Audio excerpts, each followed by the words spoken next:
Okay guys, welcome to lecture 9 of Quantum Complexity Theory, Winter 2020 offering at Paderborn University. Of course, the 2020 part of this is a bit outdated now, it's 2021, so Happy New Year. Today's lecture is on boson sampling. Before I begin, two quick announcements. Number one, assignment 5 is due tomorrow, as you know.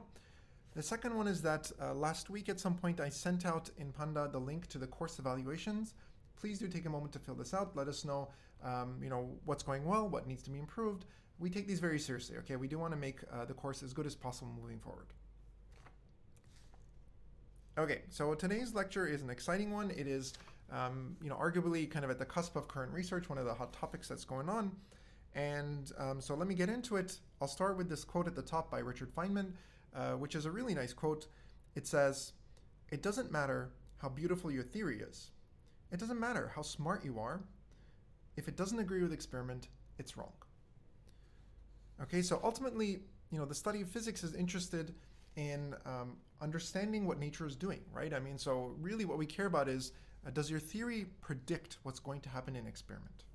Okay, and nowhere is this more relevant than in quantum computing right now, where there's a very strong push for near-term noisy quantum computation experiments that do something interesting.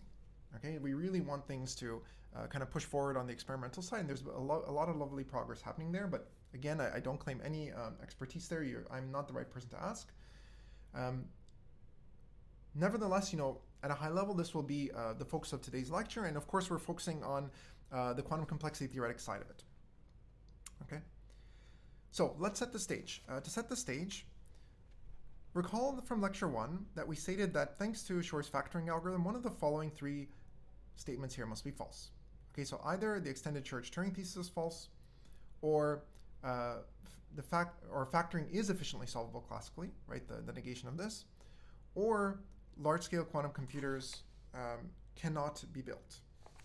Okay, one of these three has to be false, and ideally, which one do we want to be false, right? As quantum computer scientists, obviously the one we're aiming for is this one, right?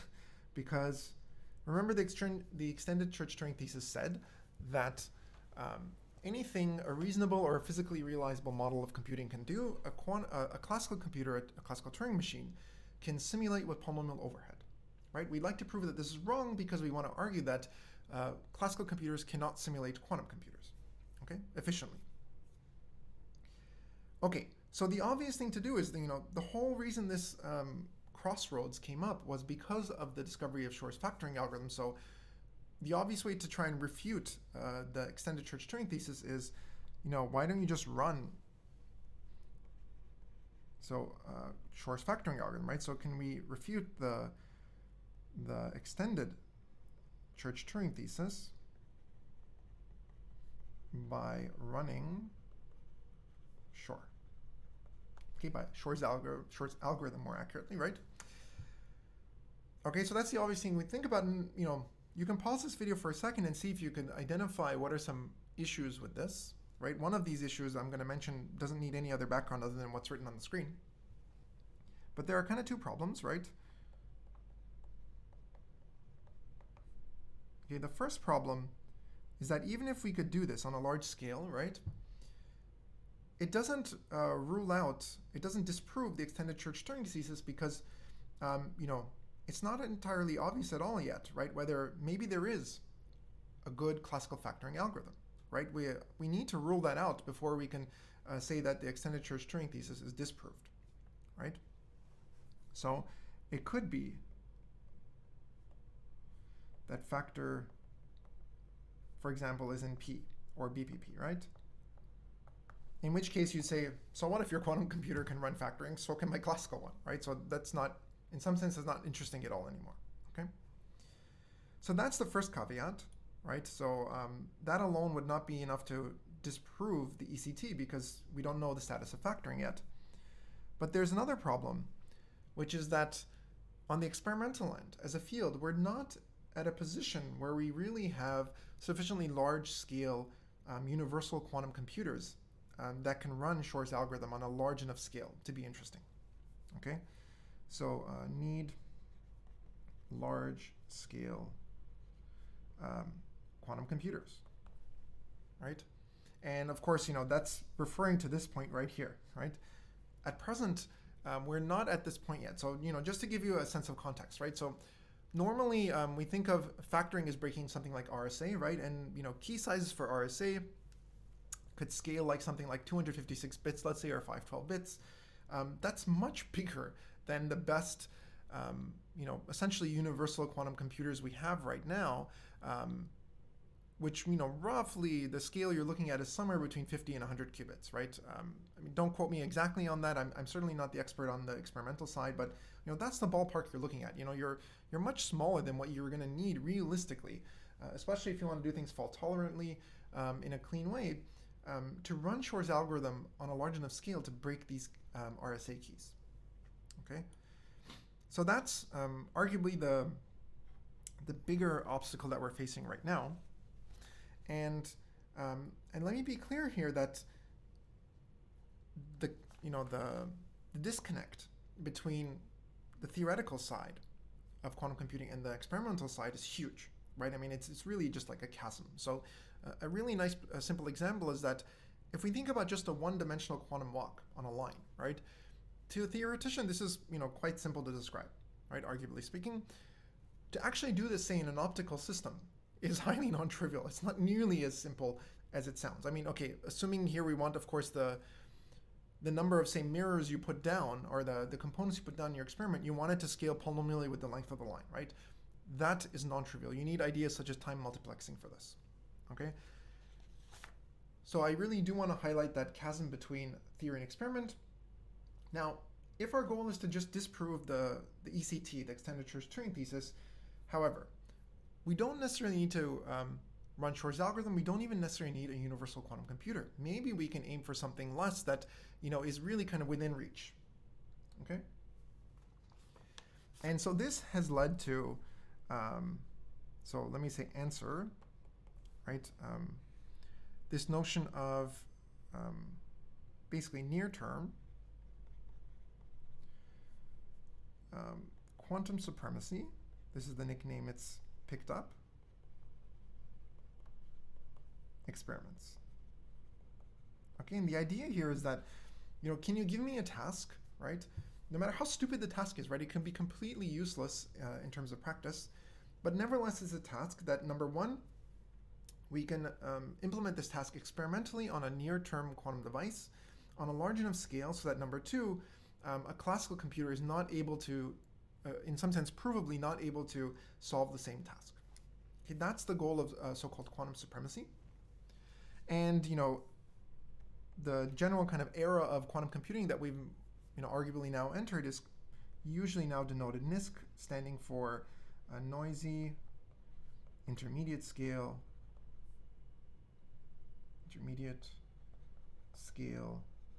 quantum computing. Okay, that's kind of the term that floats around with it. Okay, and so how can we do this, right? How can we do a so-called quantum supremacy experiment that doesn't go through factoring? It's not so complicated as that. We want a much simpler experiment that still does something that seems to be difficult to simulate classically. And there are various frameworks known in the literature for this. Okay, I'm going to focus really on two here. Well, actually, I'm going to focus on one technically, but probably the two you're most familiar with, if you follow the news at all, right, are two frameworks for quantum supremacy that have kind of really captured the limelight, let's say, recently. Number one is random circuit sampling. Okay. And this was Google's experiment that came out, I think in 2019. And here, they showed how to do one of these random circuit sampling experiments on a quantum computer that is roughly around 50-something qubits and of a certain depth, right? And they claim that no classical device can simulate this experiment in any sort of reasonable time frame. Okay, reasonable meaning it's going to take much longer than the human lifespan to simulate this. That's the claim. And very, very recently, actually, just in time for this lecture, if you will, just a couple of weeks ago, I believe,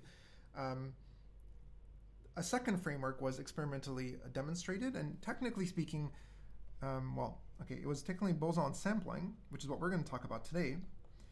And the experiment, if you look for it, it's not called boson sampling, it's called Gaussian boson sampling, and that's because it's a specific special case of boson sampling, which is still believed to be hard as far as I'm aware, where it's a bit easier to implement this thing in the lab. Okay, and so I'm not going to say more than that because we haven't even defined boson sampling yet. But the point is that these are the two frameworks that, just in time for this course have been coincidentally demonstrated in experiment, right? And now let's look at the theoretical end as to why we believe these tasks should be difficult to simulate classically.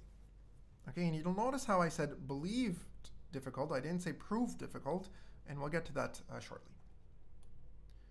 Okay, and one thing I do want to mention is that boson sampling is beautiful because it has a particularly nice connection to physics. It's brought about a really nice collaboration between computer science and physics because, well, it deals with optics, right? And so to define optics, or how we're going to think about optics, I'm going to first give an analogy. Because the basic premise is actually quite simple, but if you first look at this thing, maybe just simply from a photonic setup, a viewpoint, it might look like what in the world is going on, right? So here's my analogy, right? To describe the premise of boson sampling, right? By the way, maybe I should, oops.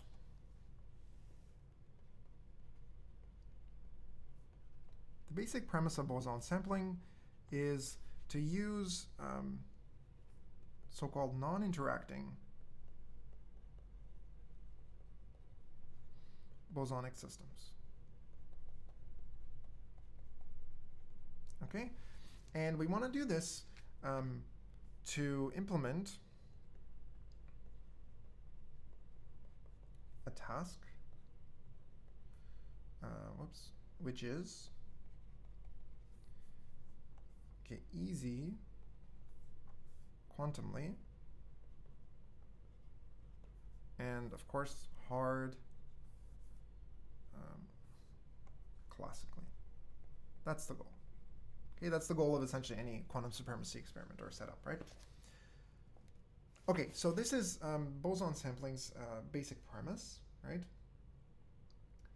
And so in order to, that's a mouthful, like non-interacting bosonic systems. Obviously, we're not going to go anywhere near, trying to really delve into what exactly that means. We'll just go through the basics, right?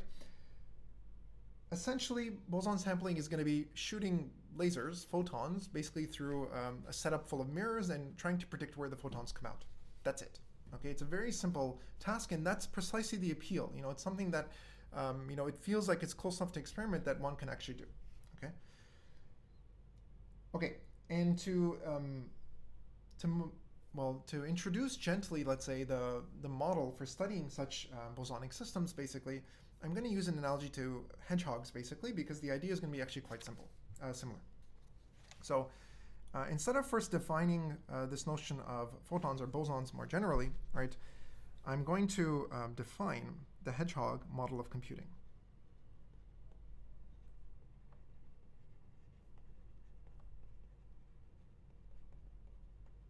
Okay, so what is this model?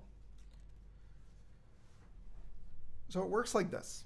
Okay, so in the model, we have n identical hedgehogs. Okay, so I can't distinguish between them. There are n of them. And what I also have is m, which is at least n, burrows, okay, holes for or homes for the hedgehogs to live in, let's say. And these are numbered, for clarity, let's say numbered 1 to m, okay? So that's basically the setup. And now let me tell you the rules of the game. Okay, what can you do with the hedgehogs and the burrows? So number 1, rules. So before nightfall, right? So here we're using the fact that hedgehogs are nocturnal. Okay, so they sleep during the day and they like to run around at night. So during the day when they're sleeping, right, there are n hedgehogs, and so therefore the first n burrows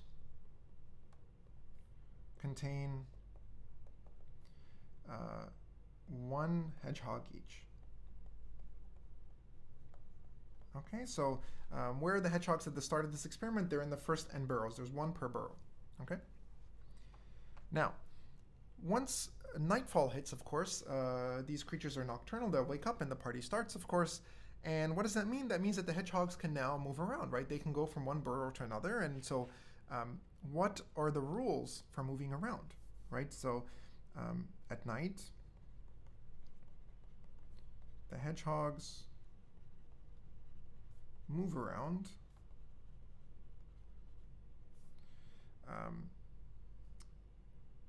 to other burrows, right? I mean, they're m in total, right? So they can move from their current burrow to any other. And what rules do they have to follow? Well, number one, or let me just call it A maybe to distinguish, parties are allowed, right? Okay, what I mean by that is that we can have more than one hedgehog per burrow. Okay, so you can cram them all into one burrow if you like. They could have a great time, i.e. multiple hedgehogs per burrow. Okay, number one. And number two is that in this process, what happens at night, no hedgehogs are born and none pass away. Okay, none are created or destroyed. We have conservation of hedgehogs. Okay, so no hedgehogs are created or destroyed. Okay. And so those are the rules of the game. And so what's the output of the experiment, let's say? What comes out? So when morning arrives, when the night ends, we measure. Okay, what do we measure? Well, how many hedgehogs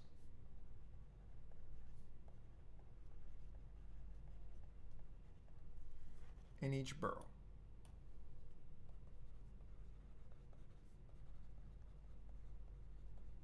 Okay, that's the basic premise. So if you want, you could take a moment to pause the slides, have a look at this just to make sure you internalize it. But the premise is simple, right? You have n hedgehogs. They're all identical. There are more burrows than there are hedgehogs. When the night starts, they're sitting in the first n burrows, one per burrow. When night falls, they wake up. They run around and have a good time. They could congregate in certain burrows. Their total number is preserved. And when the morning arrives, everybody goes to sleep in the current burrow they're in at that moment. And so we ask, how many hedgehogs are now in each burrow? And now we want to formalize this model, of course, right? So how do we do it? Well, we like to work with, ket-bra vectors. And so what we will introduce is the so-called hedgehog number basis. Hedgehog number basis. Okay, and this is going to be different than our usual standard basis. And so what am I going to do? The basis elements we have will look like this, S. And let me write it out explicitly now. That's S1, S2, up to Sm. Right, so M, remember, is the number of burrows. Okay, and you can probably guess what this is doing here, right? I have one entry per burrow.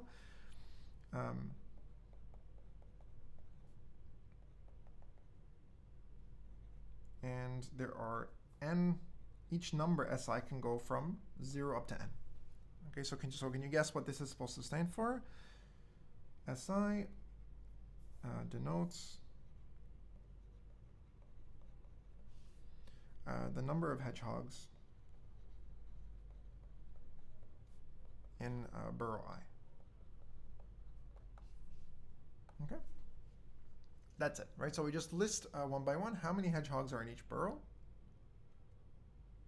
And those are going to be our basis elements, right? For each different setting of these, those are going to be our basis elements.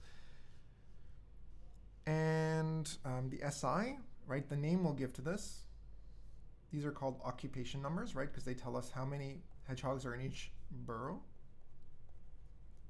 Occupation numbers. And this entire basis, the set of all such basis vectors as a whole, will be called the occupation number basis. Unsurprisingly. Occupation number basis. Okay. Now, it's worth taking a moment to, exercise 1 makes you reflect on this definition, right? Why do we think about, numbers, like occupation numbers, right? How many hedgehogs are in each burrow? Like, why is this the key thing that we should care about, right? And the answer goes back to the definition, right? Over here, I was very careful to say that there are not just n hedgehogs, but that they're all identical, right? So I have no real way of distinguishing, Alice from Bob, if those are the names of the hedgehogs, right? They don't have names, right? The only thing I could do is just count the number of hedgehogs. That's the only, function I can really evaluate in some sense on them, okay? So that's why we're interested in the number of hedgehogs. And of course, let me be clear, what does the occupation number basis look like the full basis, right? So that's this thing, right? It's what I'm going to give it, well, it's going to be the set, basically, it's indexed by all these ones, right? All of the occupation numbers, the sequences, S1 through Sm, such that what should be true? Well, each of the occupation numbers are valid themselves, right? You can have anywhere between 0 and n hedgehogs per burrow. And of course, we had this conservation of hedgehogs property, right? You cannot destroy or create hedgehogs in this process. So what should be true is that the number of hedgehogs always adds up to precisely n. Okay. So any such sequence S1 through Sm is a valid occupation number basis state. And so I'm going to give this a name to refer to in this lecture, phi mn. Okay, I'm going to define it this way. It's a set of all occupation number basis states where you have n hedgehogs and m burrows. Okay, good. And finally, we don't just have any hedgehogs in this course. No. We're special, right? We have quantum hedgehogs, right? And what does that mean? That means that we can have fun and say that, oh, the hedgehogs can now be in superposition, right? They don't have to have just one fixed configuration in the burrows, but of course, we can allow superpositions over these occupation number basis states, right? So I can write allow psi equals to the sum over different occupation number basis states S, and that's your basis state S, right? That tells you where the hedgehogs are according to that basis state, and you have some amplitude, and these amplitudes, of course, sum and square to 1. Okay. And one thing I really want to point out, we're going to see this shortly when we talk about the types of operations we can do on this vector space, is that I've written this in a way that looks a lot like the kind of states we've been considering in the previous lectures, but the way I've defined this basis, this Hilbert space basically is not a tensor product space. You can't break it down as a tensor product of qubits, let's say, the way we used to before. Okay, and we'll get to this again shortly. So this is the basic hedgehog computing model, right? And now I want to replace the word essentially hedgehog with photon. Okay, and it's essentially going to be the same. We're just going to change terminology. And so let's do that next. From hedgehogs to photons. Okay. So what are we going to do? It's pretty simple. Wherever you see the word hedgehog in the definition above, I want you to just replace it with the word photon. Okay. And the other thing we had, right, if we go back up, right, we had two things that came into this, right? We had n identical hedgehogs. So now we know instead we're going to have n identical photons. And we used to have m burrows or homes for these hedgehogs, right? And now instead of calling them burrows, we're going to call them modes. Okay, these are kind of like homes, if you will, in some sense, in which the photons can live. Although a mode is a rather general term. I mean, it doesn't necessarily have to refer to like a spatial location. Okay, but for our purposes, you can think of them as spatial modes, right? These are going to be like homes for the photons. Okay, so this is going to be, other way around.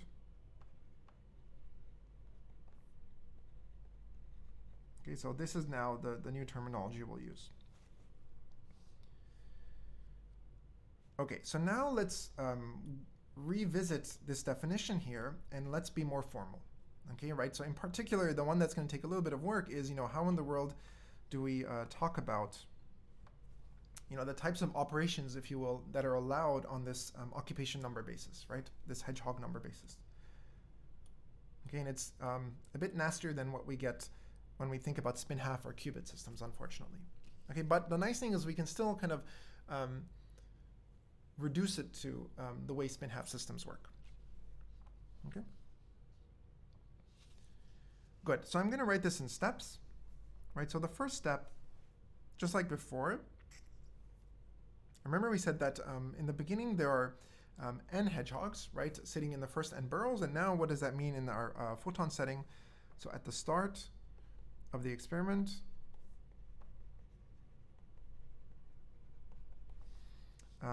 our whatever apparatus we're using has n photons, right?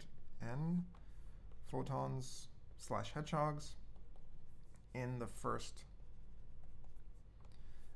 n modes, one per mode again, just like one per burrow, one hedgehog per burrow. Okay. And so in the remaining m minus n modes are then empty, right? So therefore our start state, if I want to write it down, what is the occupation number basis element to which we correspond? Well, it's going to be this thing here. So I'm going to define it 1n. I'm defining it to mean precisely this. You're going to have, the first n positions are 1 because you have one photon in each of those first n modes, okay? And then I have 0 photons in the remaining m minus n modes, okay? And of course, this was one of the occupation number basis states. Okay, so this is our starting state.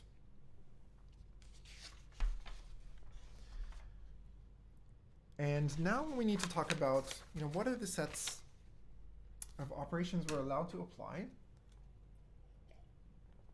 Unfortunately, this will be a little bit nastier, but before we do something which is a little bit messy, let's do something that's a bit of fun, which is, this is the closest we're going to get to experiment in this course. So in the notes, I've stolen one of these open access images off Wikipedia. Where is it?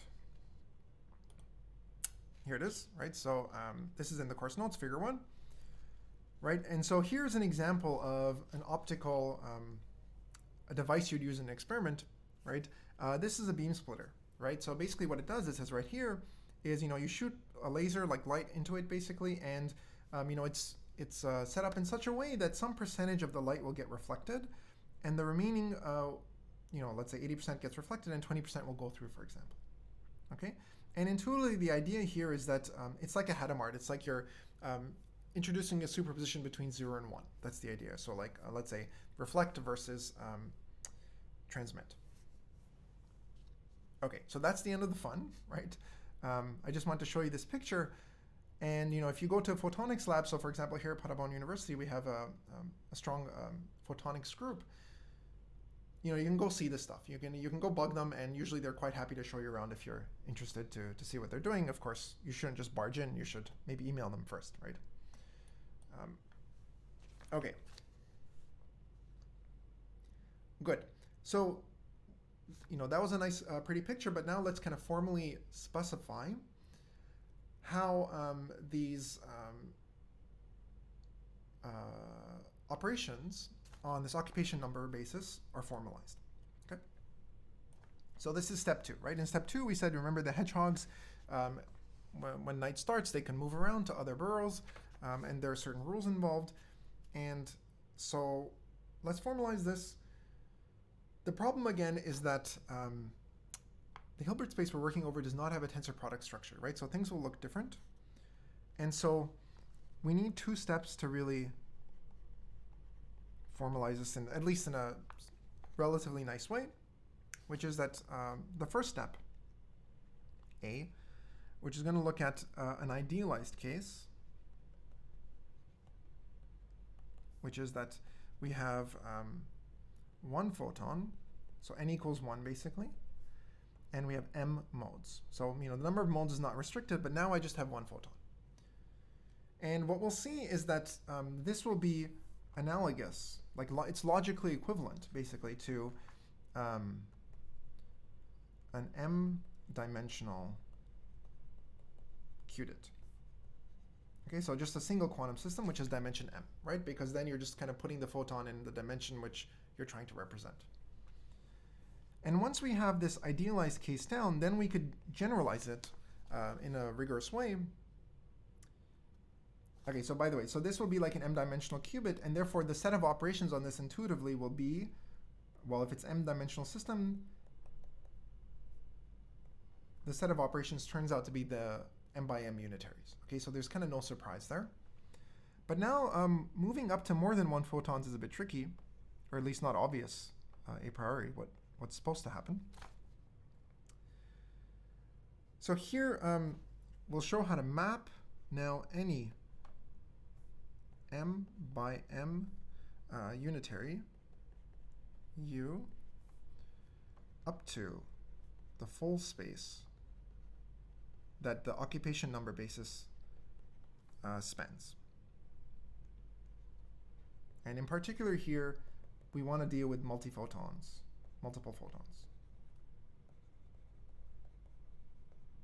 Okay, so that's going to be the basic setup for discussing this. Okay, so first let's talk about single photons. Everything is nice and familiar there. We're just talking about, m by m unitaries there. But now when you start talking about multiple photons, we have to put down an additional map, basically, that will take us from a single photon space to arbitrary number, up to n photons, right? So let's do single photon configurations first. And I've already kind of given away the answer for this one.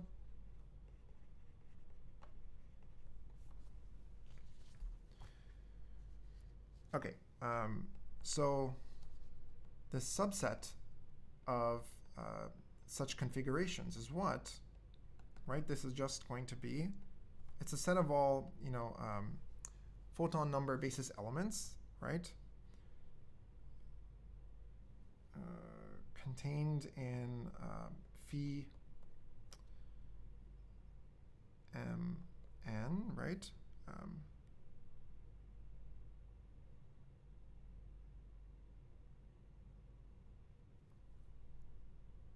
Sorry, yeah, I wanted to write this thing, right? This is what I wanted to do. Phi m1, right? So I'm thinking about the set of all, fixing this general definition to the case where I just have one photon, right? So it's a set of all of these configurations I, right? I called them S before, right? So meaning that IE, this thing I has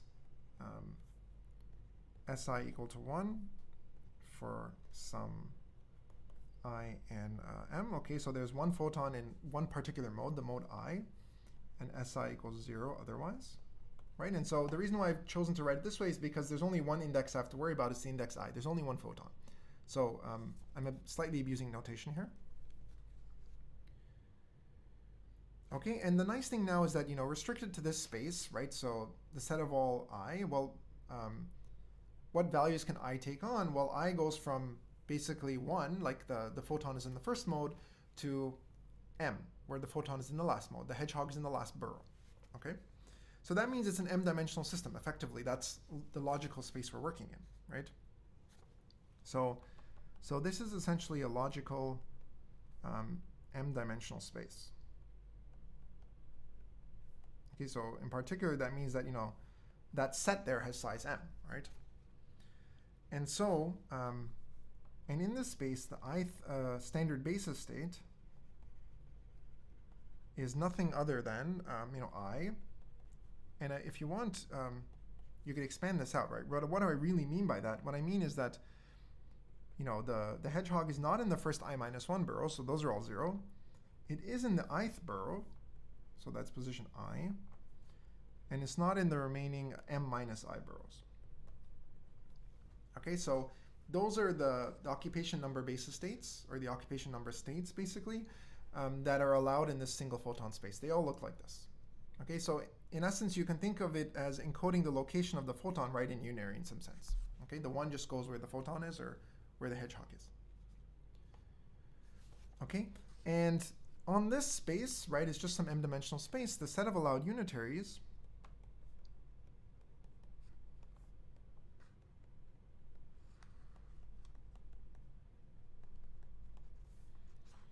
is, sorry, I should say operations more accurately, is the set of, well, it's an m-dimensional space, right? M-dimensional. Well, let me be clear. I mean to say an m by m unitaries.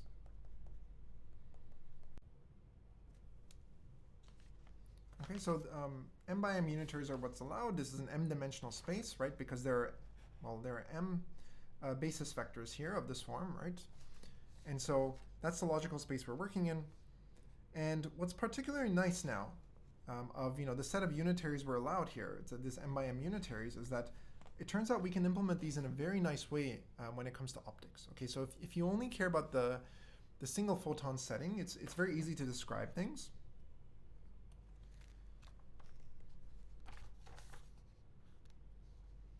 Okay, so any such u, so let me call this, these are the m by m unitaries u, so any such u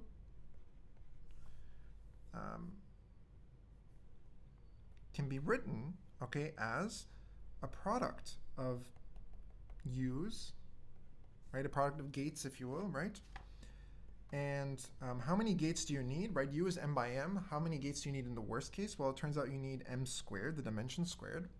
And here, the dimension here is polynomial, right? It's the number of modes, okay? What was it, polynomial? Okay, let's just forget I said that.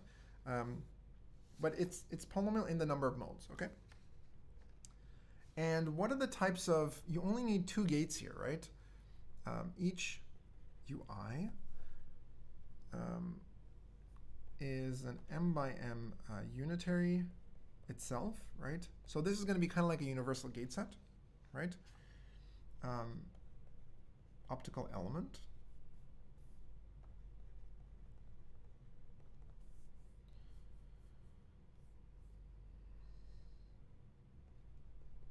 Well, how do I?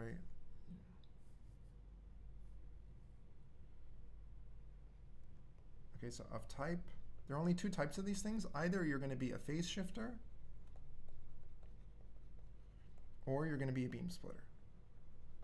Okay, so the point here is that any such unitary on this single photon space can be implemented just by doing two types of gates in some appropriate order, phase shifters or beam splitters, right? The beam splitter was, let's go back and have some fun again, right? The beam splitter was what? It was this picture here, right? So that's one of the two optical elements you would need, okay? Let's go back.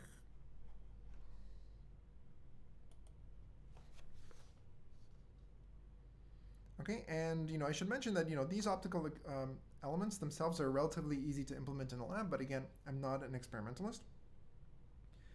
And so how do these things work? Well, let's be technically speaking, of course, each ui here is an m by m unitary because it acts on the full space, of course, right? But there's still a notion of locality, right? In the sense that before, when I talked about a single qubit unitary in the previous lectures, right, it locally acted on just the one qubit. And here, a phase shifter or beam splitter, it's also going to act on a two-dimensional space, but the two dimensions we're talking about are not going to be like localized in a qubit because we're not working in a tensor product space, right? It's just going to act on some subset of 2 out of the m dimensions. Okay, so in some sense, we're acting vertically rather than horizontally is the way I like to think about it. Okay, where we think of dimension as going upwards, and let's say in the old setup, qubits going horizontally, right? Okay, so restricted to the single photon basis, each UK acts non-trivially, right? So where does it actually act? Only on some pair of modes, okay, I and j. Okay, so it really acts on a two-dimensional space. And what I mean by that, I mean that it acts on just on the basis states I and j in a non-trivial fashion, right? It acts on the remaining modes or the remaining basis states in this m-dimensional space trivially, okay? So therefore, it can be written as a 2 by 2 unitary, UK, right? So here's your UK up here, right? So that UK can be written as some 2 by 2 unitary, let's say ABCD. I'm just generally writing it like this, okay? And this row is labeled I, right? And this row is labeled J, and likewise this column is labeled I, and this column is labeled J. Okay, so that's the two-dimensional subspace in which non-trivial action happens. So in particular, therefore, the action, let me be very precise, the action of UK, and this is just kind of trivial now, on the full space on phi mk, I'm sorry, phi m1, right? Again, so if you're just looking at single qubit, single photon configurations, the action of UK is what? Well, it takes I to what? Well, remember I is the first column, so it's just going to rip out the first column. So you're going to get A times I plus C times J, right? That's just literally the first column. So because I is, a standard basis state in this logical space, so it just extracts the first column, remember that. Likewise, J will now extract the second column, which is B times I plus D times J. And now everybody else that's not I or J, those basis vectors are just acted on like identity. Okay, so we don't do anything.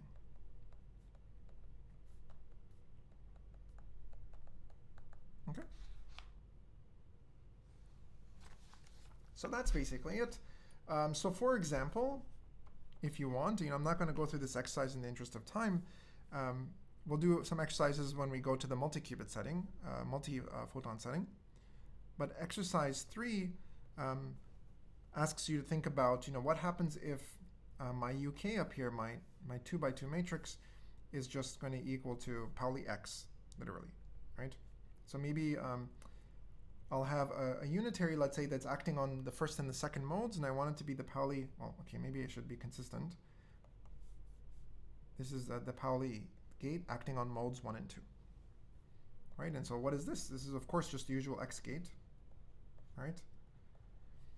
But now it acts on just dimensions 1 and 2 in this m-dimensional space. Okay, so that's an optical element, and you can implement this in the lab. Okay, and so I told you that. So these are arbitrary, 2 by 2 unitaries, the way I've written it. But I told you that, remember, any m by m unitary in the single photon space, I could write it as a sequence of optical elements which are either a phase shifter or a beam splitter. Okay, so what in the world does that mean? What type of, essentially we're decomposing this m by m unitary into a sequence of, 2 by 2 unitaries, right? And so what types of 2 by 2 unitaries correspond to phase shifters or beam splitters, the types of things we actually do in the lab, right? And so that's what I want to last write down before we move on to multi-photon. So restricted to this 1 photon space, what do we have? A phase shifter is exactly what you think it is. It's a phase gate. Okay, so it looks like this. 1, 0, 0, e to the I theta. Okay, and this is for some theta. I mean, you could pick whatever theta you want. It doesn't really matter, right? So phase shifters are just phase gates in this space. And the other one was a beam splitter. And what does this do? Well, this thing looks like this. It's cos theta minus sine theta, cos theta. Okay? And, again, this is for some theta, angle theta. And, if you feel like procrastinating for a moment, you can see that, there's absolutely nothing quantum about this operator. It's literally just a rotation matrix, right? So if you've done any sort of graphics lectures in the past, let's say, you'll certainly have seen these rotation matrices, right? So this just does a rotation of an angle theta, okay, about a certain axis. And so you can go look up the Wikipedia entry for a rotation matrix. Okay, so these are the two types of operations we can do, where of course you could pick your choice of theta as you like. So intuitively, these are just phase gates. Okay, like for example, like Pauli Z falls into this class, right? And well, these things capture things like, say, a Hadamard gate. Okay. Okay. So that's all I want to say about single photon configurations. Let's next move to multi-photon configurations, and there we'll spend a little bit more time to do some exercises because it can get kind of nasty. Okay, so now let's move on to multi-photon configurations.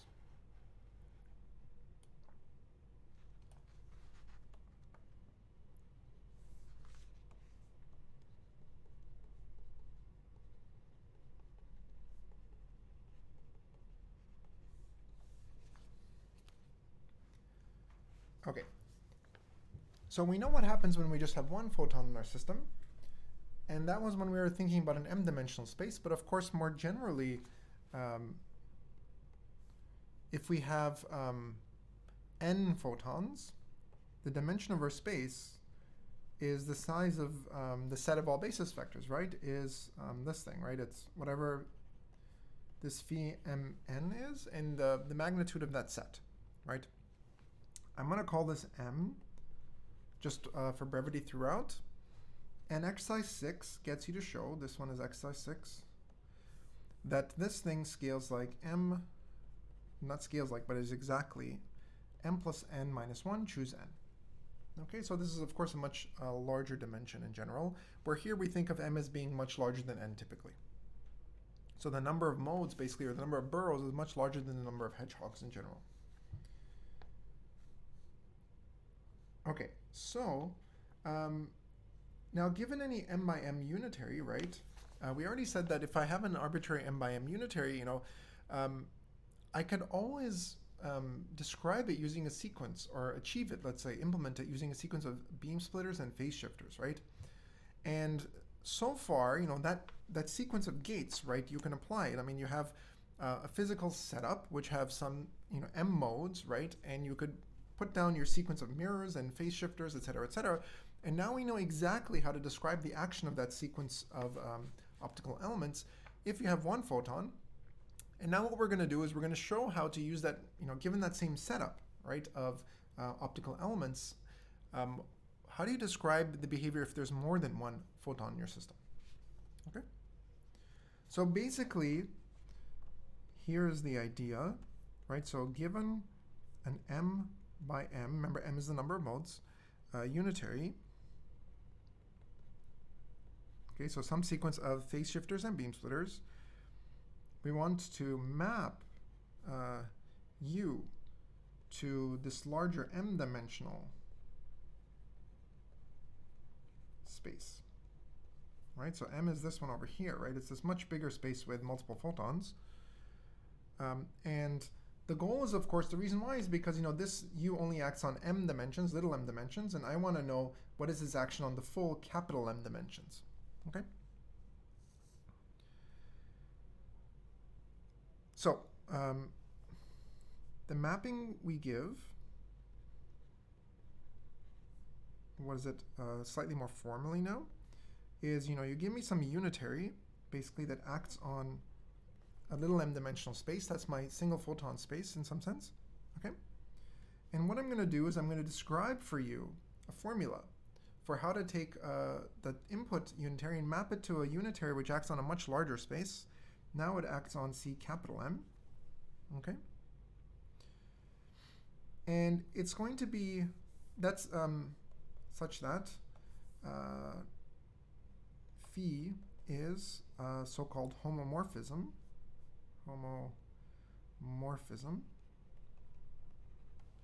okay? And in particular, what that means for us is that if I take phi, right, and I apply it to, pick your favorite unitary U, right, which was, imagine U was equal to some sequence of gates, U1 up to UT, or I should say optical elements, right? Then the fact that it's a homomorphism means that you can instead apply the map to each of the individual elements in the sequence. Okay, and you'll get the exact same operator. Okay, so life is really, really good. We just need to understand, in particular then, how does the homomorphism act on, for example, phase shifters and beam splitters, right? Because those are the only kind of gates we'll ever see at this level, okay? Okay, so because of this, suffices to understand its behavior of phi, of course, on all 2x2 optical elements. Okay, so that's kind of amazing, right? I just need to look at these 2x2 elements. Remember, each of these acts on 2 dimensions at a time, right?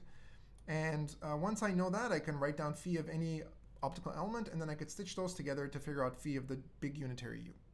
Okay? So what is the formula? The formula is kind of nasty. So the action of phi on 2x2 optical elements, this is the formula. Okay, so how does phi now act on all these 2x2 optical elements, right? So that I could essentially write down these guys, right? So I'm essentially giving you matrix entries here, ST, phi of UK. Okay, so you can set ST, U, and V. You know, each of those will be a photon number from 0 up to n for n photons, right? So each of these is in the range, 0 up to n. Okay, this here was your optical element. Okay. And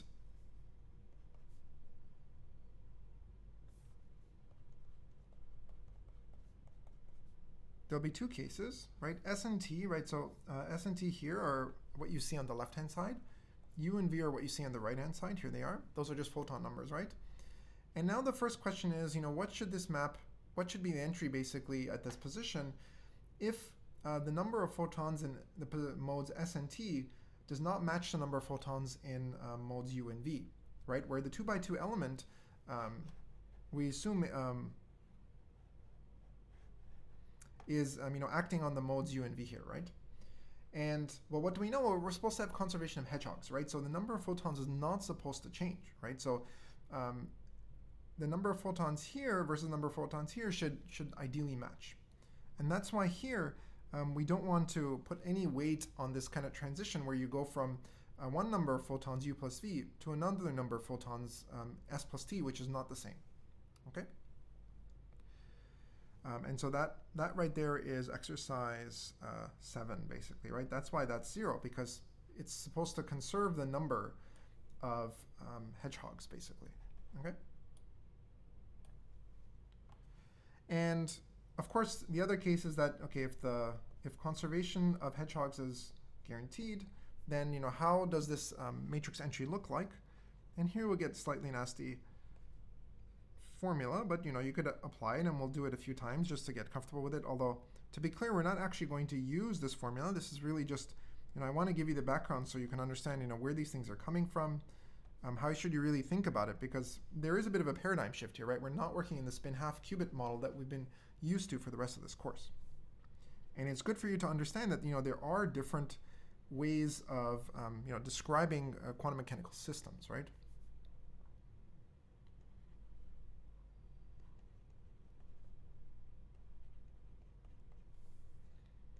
S choose P, T choose Q. You know what? Let me move this because, ooh, nope, I'm gonna run out of space.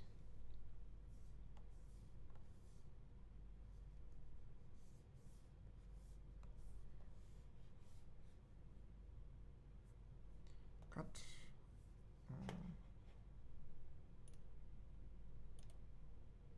Okay, let's do that. And then here I just want to fill in this formula. It's A to the P, B to the S minus P, C to the Q, and D to the T minus Q. Okay, and what I want you to remember here are that first of all, there are these 4 scalars, A, B, C, D. That's just because the optical element, UK, remember, I wanted to understand, here's UK, right? I wanted to understand how this homomorphism phi acts on these 2 by 2 unitary matrices, A, B, C, D. Those are those entries, okay?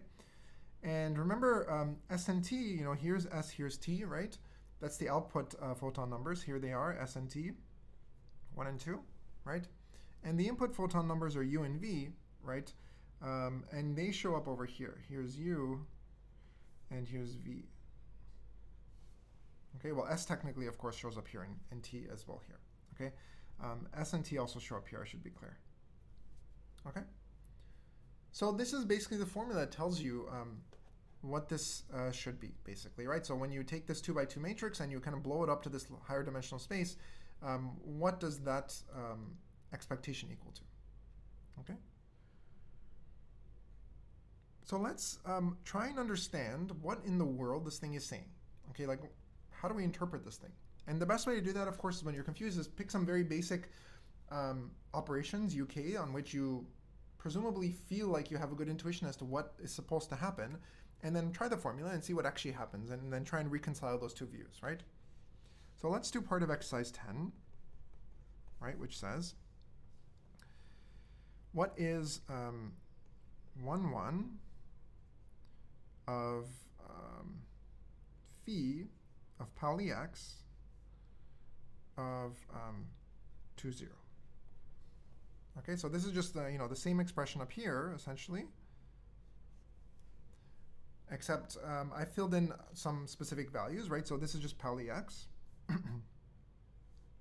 So, you know, let me be clear. I mean, you know what Pauli x is, but that just means that I literally mean the same thing, just as a sanity check. You know, so UK over here looks exactly like that. And what does this say? This says that, you know, in the two modes that Pauli x was supposed to act on, right? I had 2 photons in the first mode. Remember, this mode is labeled U. Here's U over here, right? And I had 0 photons in the Vth burrow, let's say, in the Vth mode. And then I want to know, after I apply my map phi of x, basically, how many photons are now in the resulting burrows, right? S and T. In those same modes, right? So basically, I want to know, you know, what is the weight of the state on 1 photon in the first burrow, or 1 hedgehog in the first burrow, and 1 hedgehog in the second burrow. Okay. So in other words, can we go from 2 to 0 and then kind of spread the photons or the hedgehogs equally across the 2 burrows? Will the Pauli x gate do that for us? Okay. And so intuitively, you can stop and think and ask yourself, like, what should it do, right? So normally, if you have Pauli x, right, and you have, you know, 1 photon and or 1 hedgehog in 2 burrows, right, and maybe the hedgehog is in the first burrow, when you apply the Pauli x gate, intuitively, you probably expect the hedgehog to switch burrows, right, to go to the other one, right? So what happens now if you have 2 photons, right? Will both the photons switch modes, or will just one of them switch modes, right? I mean, that it's not clear what you should expect. And so that's what this calculation is going to tell us, right? Can we go from 2 photons and 0 photons to 1 photon each in each of the modes? So let's plug in the exact calculation, right? And what is this? I'm just going to literally, this formula, right? See this big nasty thing? I'm just going to plug this in, like all the parameters. So I have a square root. U and V are right here. They're 2 factorial, 0 factorial. S and T are 1 each. So that's my prefactor. That's root 2. And now I'm going to get the sum over P plus Q equals to what's U? U is 2. And then I want P is at most S, S being 1. Q is at most 1. Okay, so now we can already stop in this particular case to simplify, because I need P and Q to sum to 2, but I know each of them can be at most 1, right? So that means that P and Q are both exactly 1, right? Because otherwise, there's no way I can satisfy the P plus Q equals 2 condition. So in this particular case, because of the way, you know, because of the choice of S and T, which dictated, you know, the right-hand side here, right over here, I know that P and Q are both the exact same, and they're both 1. Okay, I can immediately figure this out. And now if I just plug everything in, S and T were both 1, so the tops of these binomial coefficients go to 1. And then I had A, B, C, D. Again, let's be clear. This is A, this is B, this is C, this is D in my matrix, right? So first, let me just write out those entries. A, B, C, B and C are 1 for the Pauli X gate, right? And then I have to put down the exponents, and the exponents are what? Well, they're P. Technically, that's P. The second one is S minus P. S is 1, so it's 1 minus P. And then we get Q, and then we get T minus Q. T was 1. Okay? And now I'm pretty much done because I could just remember that I said, oh, but P and Q are equal to 1. And so when I plug all of this in, right, in particular, you'll get, for example, 0 to the P, which is 0 to the 1. It's just going to be 0, right? And so what is this saying? This says that, if I start with 2 hedgehogs in the first burrow, 0 in the second, and I apply this Pauli X gate, I'm going to have no weight on the state which puts 1 hedgehog per burrow, okay? So intuitively, your first hypothesis is now ruined, and now you cling to your second hypothesis that, okay, it must be, the X gate must be moving all the hedgehogs together, hopefully, okay? And indeed, no, that's totally not what I want to do. Indeed, sorry. If you instead do a similar computation, so if you start at 2, 0, and you go to 0, 2, right? Phi of x k, right? Now, this will actually equal to 1. Okay, so I won't work out the details. I'll let you do that yourself. It's a very good exercise, but basically, this is just like saying, you had 2 burrows, right? And you started with 2 hedgehogs here. Here's 1 hedgehog. Here's 2 hedgehogs. Those are feet with a body. That's all you're getting from me. And they're basically both switching burrows, right? Okay, so that's this state, and this is the state, right? So the Pauli X gate in this multi-photon basis does this kind of shift. It just, says, shoo, shoo, get out of this burrow, and sends them all to the other burrow, okay? Good. So now we know basically how to describe arbitrary unitary operations, or the types of unitaries we're allowed to do. I should not say arbitrary, but the types of unitaries we're allowed to do on multi-photon configurations. And remember, just to recap, the idea was just this. Let's put it all together. So this part is important, right? So the exact formulas we just did, that's not super important. All that really matters is the following. Just remember how these parts fit together, right? So given, whatever unitary you want, any that's m by m, okay? And the idea for us later is that, the m by m unitary we choose now to plug through this is going to be a hard unitary to simulate classically, right? We have 2 things, right? Can implement U via beam splitters and phase shifters. Okay, so at least in principle, it's easy to do these things. Okay, and I shouldn't say in principle. I mean, it is actually quite easy to do it, but nevertheless, the experiment we'll end up talking about at the end will not be entirely will actually be quite difficult to implement in the sense that it's going to require, as stated, single photon sources, which are generally much more difficult to come by. Okay, but we'll get there when we do. We'll cross that bridge when we get to it. Sorry, and here I should be clear. This is order m squared, and the effective action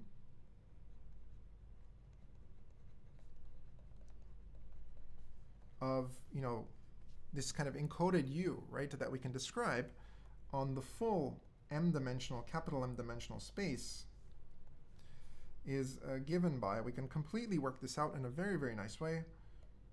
Well, I shouldn't say nice way, but we can completely work it out. The fact that you just need to apply this homomorphism 1 by 1 to each of the optical elements, which can be thought of just as a 2 by 2 matrix ultimately. Right? Of course, it is really an m by m matrix, but most of that matrix is just ones, it's just identity. Okay, so let me clarify at this point if it's not entirely clear. That if I have, let's say, a UK and it acts on maybe modes 1 and 2,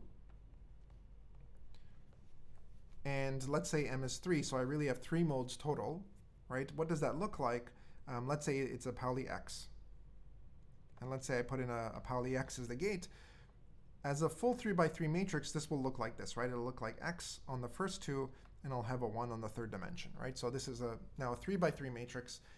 And because it's only supposed to act non-trivially on the first 2 modes, everything except for the top 2x2 block, in this case, is going to look like an identity. Okay? So that's basically what we got of this framework.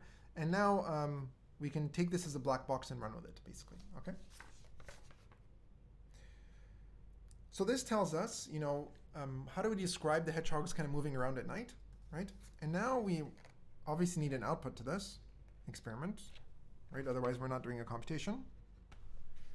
And the third thing, remember, was we asked, at the end of the night, when the hedgehogs go back to sleep, how many hedgehogs are in each burrow? And now I'm going to give you a formula that corresponds to the photonic statement of this, right? So after the experiment is over, we measure, with respect to the occupation number basis, phi mn, okay? And to see where the photons are, right? Okay, and now that's going to induce some distribution, right? On the set of outcomes, which corresponds to the different occupation number states.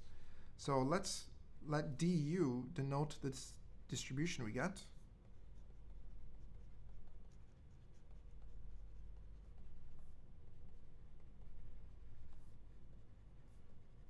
Okay, so if you start with the m by m unitary u and you do this experiment and then you measure, right? That's the distribution du you get.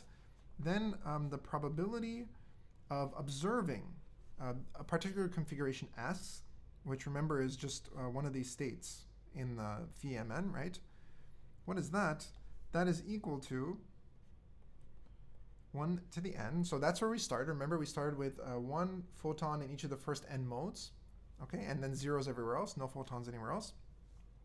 Then we applied, the map u, but we needed to think of the effective map because we have multiple photons, so phi of u. And then we want to project onto the output S, right? Because that's the configuration we're looking for. We want to know how much weight is on that configuration. And of course, as usual, we do an absolute value squared to get a probability out. Okay, so that's it. That's the full description of the underlying photonic framework we'll need. And again, it is certainly different than the spin half models we've been studying. You have to be careful about how you think about unitary operations here and so forth. Okay? Good. So that's the end of section 1.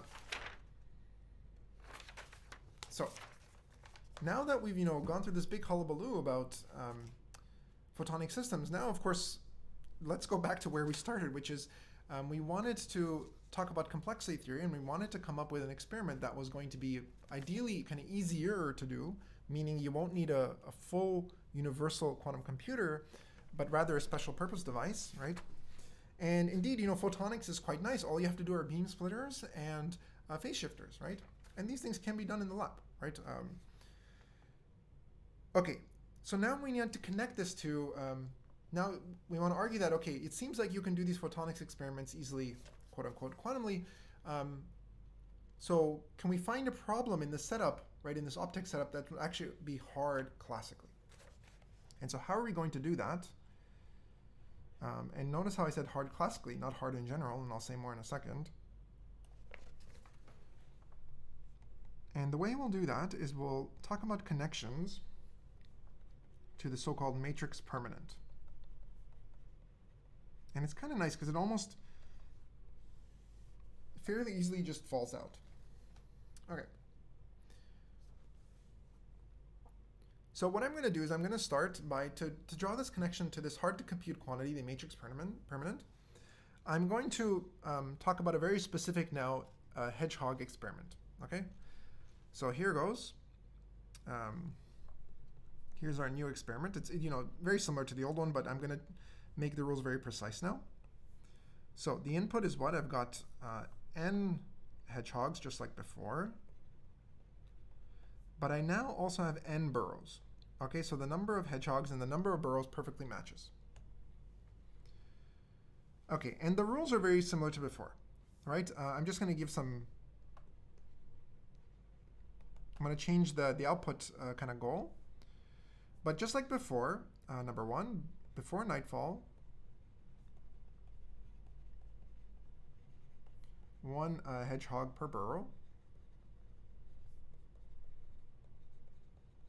Okay.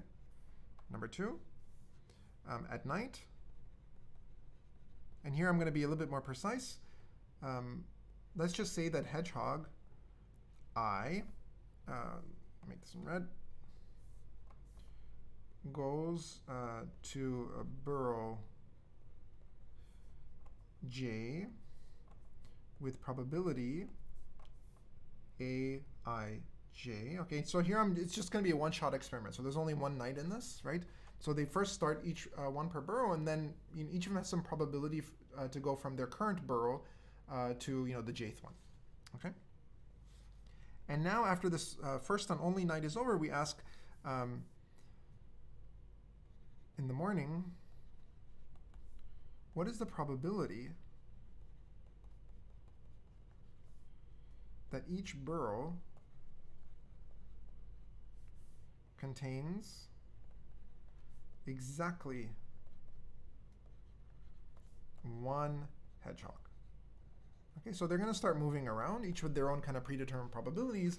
And now we want to know, does everybody get back to some other house, right, by themselves, or is there still a party going on in the morning somewhere? Okay. Okay, so that's the basic experiment, and now let's very quickly derive the probability of this happening, of this number 3 happening, and we'll see that this will exactly give us the matrix permanent. Okay, for a certain type of matrix, of course. Okay. So here's, we're thinking about number 3 here, right? So for example, what is the probability that all stay put? Right? Imagine, what are the odds that in that one night, none of the hedgehogs went anywhere else? They just stayed in their own burrow. Well, what is that? Well, the first hedgehog who starts at position 1, the odds that they stay at 1, that was the second index, right, was precisely the probability A11, right? And this goes all the way to the last hedgehog, who is the nth hedgehog. And which burrow do they want to go to? Like that's this the second index j, right? They want to stay in the same burrow. This product is the probability that everybody stays put. Okay? And so we can now say, because we want exactly one hedgehog per burrow, I don't care about the order now. Everybody can go to whatever burrow they want as long as there's one per burrow. So for any permutation now, all we're really asking is, we're going to think about all the ways of ordering the hedgehogs basically in the burrows, right? Sigma, right? So the probability of witnessing basically the permutation sigma, right? So the hedgehogs are ordered according to this permutation now at the end of the night will essentially be what? It'll be A, hedgehog 1 goes to whatever the permutation would have mapped him to, or her, and up to the nth hedgehog goes to wherever the permutation said that hedgehog should go to. That's the probability of, the hedgehogs being ordered according to this, whatever permutation that is, at the end of the night. Okay?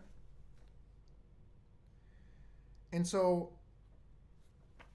these are the probabilities. By the way, this is a special case of a permutation where it's just the identity permutation. Nobody moved around. So for any fixed permutation, I could tell you the probability of the hedgehogs being ordered according to that at the end of the night. But my real question was, I didn't care about which exact ordering or permutation you use. I just want to make sure there's one hedgehog per burrow. And that means that I have to sum over all the different permutations. So therefore, the probability in 3 is what? Well, it's the sum now over all of the permutations, right, acting on n elements, okay? And now I have to write down this product, right, in a closed form, so I'm going to do that. I equals 1 up to n. There are n hedgehogs, right? Here they are.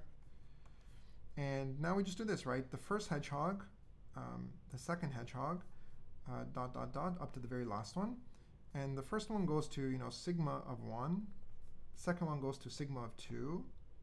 The third one, the last one goes to sigma of n. Okay, that's literally the probability that of number 3 happening.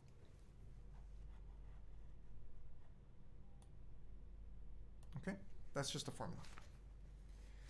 And now, the amazing thing is that this thing is just the matrix of it's just the quantity known as the permanent of the matrix A, whose entries are given by these little aij up here, right? So if I come up with a matrix whose entries are given by these little aij, then the probability number 3 is precisely equals to the permanent of that matrix. Okay. Just for clarity, this is the set of permutations, if it wasn't obvious, on n elements. Okay. And you might write that A is equal to, often in the literature you'll see this kind of notation. Okay. So what is the permanent? Well, I've essentially defined it for you. You can do it for any matrix A. Like this particular matrix had it so that any row of the matrix was a distribution, right? As a probability distribution, it told you where the ith hedgehog would go with what probability. Of course, the permanent, this formula holds whether or not these entries are distributions or not. You can just give me any matrix A, and you could write down this formula. It still works. And let me just take a moment to talk a little bit about the permanent because it's very important, right? So the permanent as a function, it looks really weird, but it's been studied for at least 2 centuries essentially. So it's apparently been mentioned already in the 1812 memoirs of Binet and Cauchy. And it's not entirely likely, let's say, necessarily that you have or have not seen the permanent. It's not, well, that's a bit of a funny statement, but the permanent is not often studied, but there's a closely related quantity which is often studied in introductory linear algebra, and that's the determinant, okay? So it's similar to the determinant of A, right? And the determinant of A looks almost identical, except what we do is that we insert basically up here, we insert normally, but we're missing, I'm probably going to get, well, there's a non-zero chance I'll get this wrong. I probably have to look it up, but there's basically a -1 sign, and it depends on the sign of the permutation, right? Is it an even or an odd permutation? So I think this is what you need to insert to get the determinant, but you might want to look it up. But basically, they're almost the exact same function up to this -1 sign that depends on the sign of the permutation. Okay, and the funny thing is that, of course, determinant is easy to compute, right? Permanent is not. Okay, so the permanent is sharply hard to compute in general, even if the matrix you're trying to compute it on just contains 0s and 1s. Okay, and the best algorithm, at least that a quick search turned up, as far as I'm aware, so the determinant is polytime. Okay, so good. So the determinant, for example, is just the product of the eigenvalues. That's one way to characterize it. But the permanent, nope, unfortunately not. Nothing like that. The permanent is sharply hard. Okay, and the best algorithm, I believe, is due to Reiser, and it needs something like a theta of n times 2 to the n. These are arithmetic operations, right? So I'm not counting the number of bit operations to, how many bit operations is it to add 2 numbers? I'm not taking that into account. Okay, so each addition costs 1, each multiplication costs 1, for example. And there's some special cases where you can approximate this. I think this is also worth mentioning.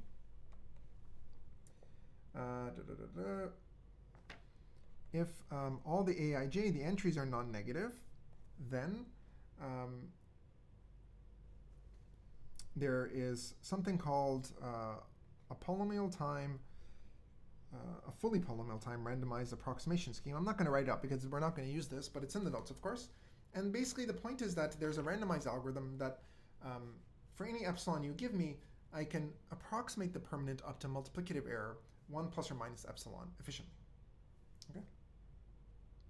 And yes, so the error doesn't even have to be constant. You can make it like 1 plus or minus 1 over poly, and because it's a fully, this fully polynomial time scheme, that means that you'll still run in polynomial time.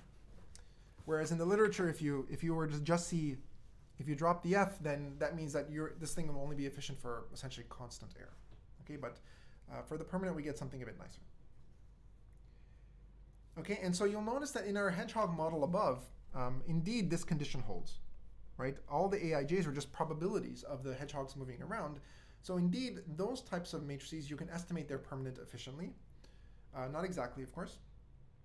But the final matrices we use are not going to fall into this regime. You won't be able to apply this FPRAS. Okay, and that's, of course, going to be important for the hardness results we're going to claim. Good.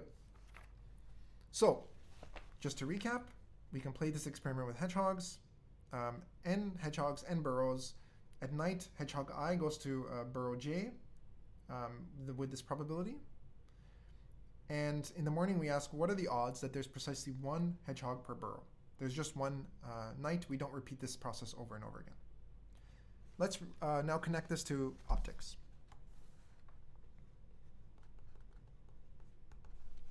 Okay.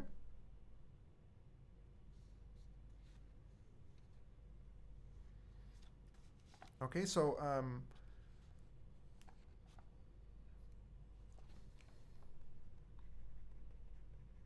the setup here is kind of similarly. If we start now,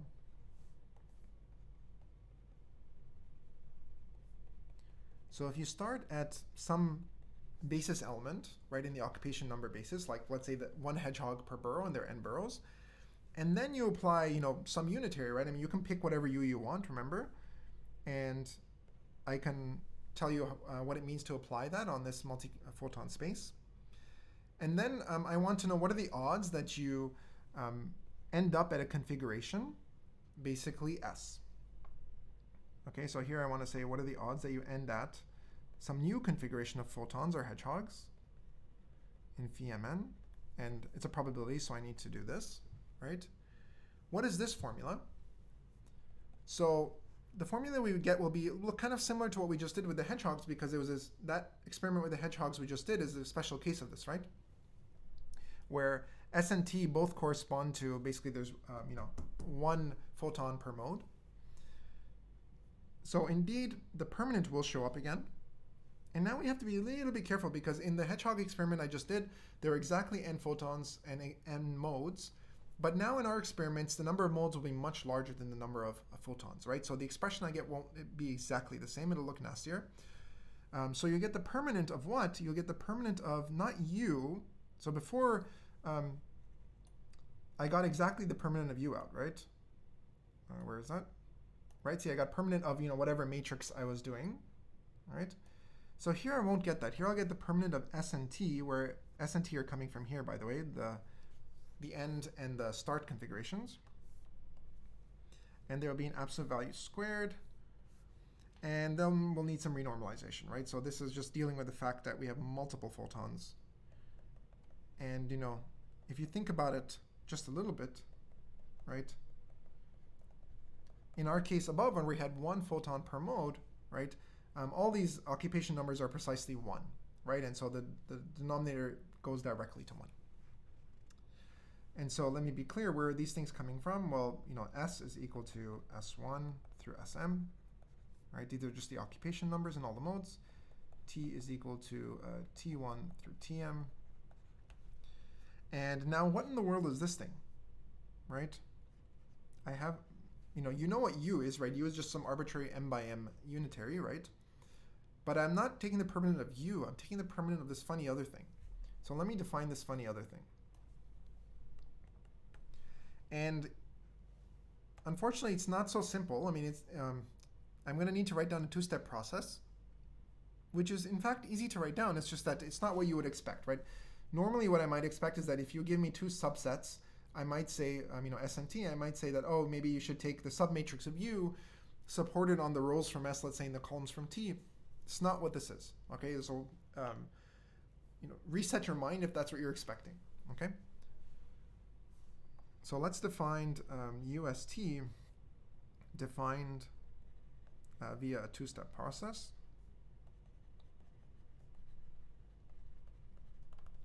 What is it? It's the following.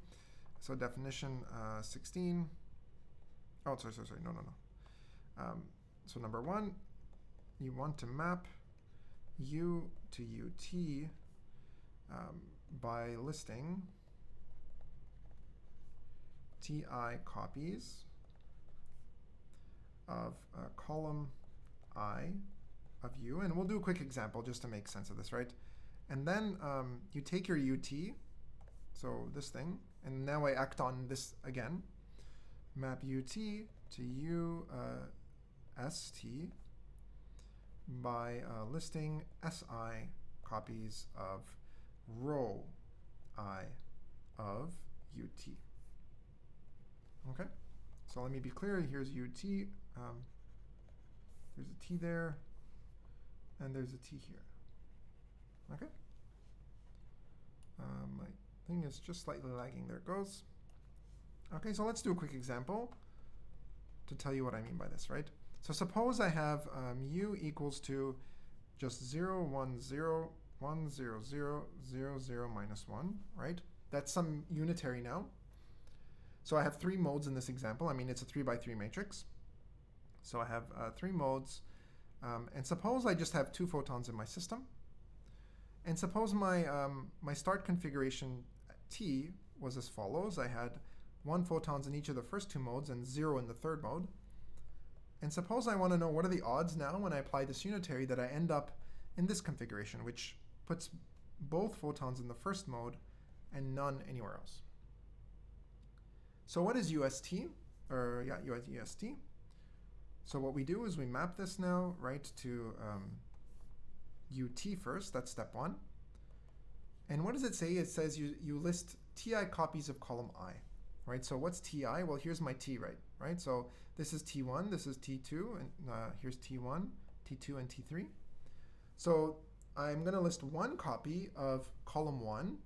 So I'm going to get a 0, 1, and a 0. That's this one. And now I'm going to list one copy of column 2. That's 1, 0, 0. That's this one.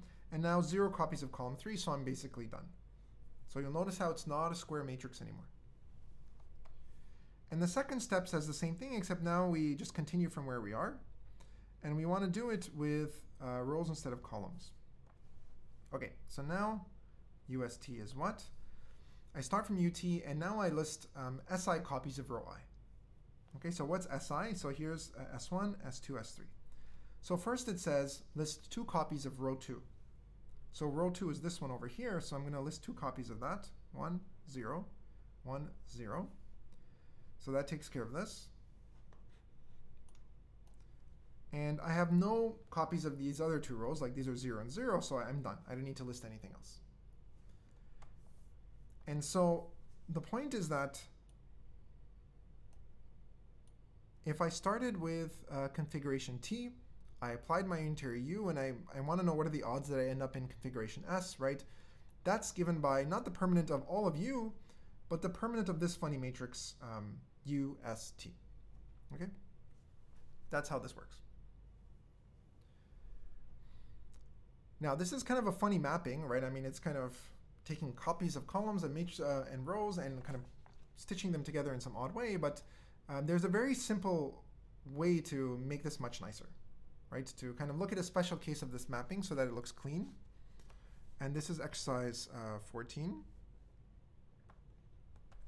And what this basically says is that if I take the input, the starting state, right? If the starting state is just what we've been talking about so far, which is just put n hedgehogs in the first n burrows and put no hedgehogs in the remaining burrows, right?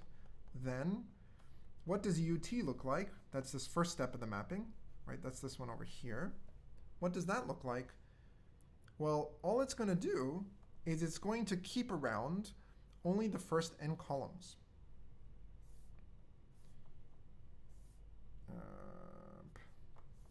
Is the first n columns of u. Okay, so it's just essentially just truncating a bunch of columns. It's very, very nice. Okay, and this was just because, remember what it said is that this thing, what it does is it says, give me, for example, one column of column 1, one column of column 2, one copy of column 3, so forth up to the nth column, so forth. On the n plus first, we start seeing zeros. So it says, give me 0 copies of that column. So it just throws them away at this point. So that's really, really nice. And in particular now, you can do something similar for the rows now. If now they're both equal to this thing over here, right? Then you guessed it, right? Well, you can pause the video and guess what you think should happen. But basically what it's going to do is it's going to give UST. Now it's going to only keep the first n rows as well, right? So first it keeps only the first n columns, then it keeps only the first n rows. And so you get basically the first, the n by n top left principal submatrix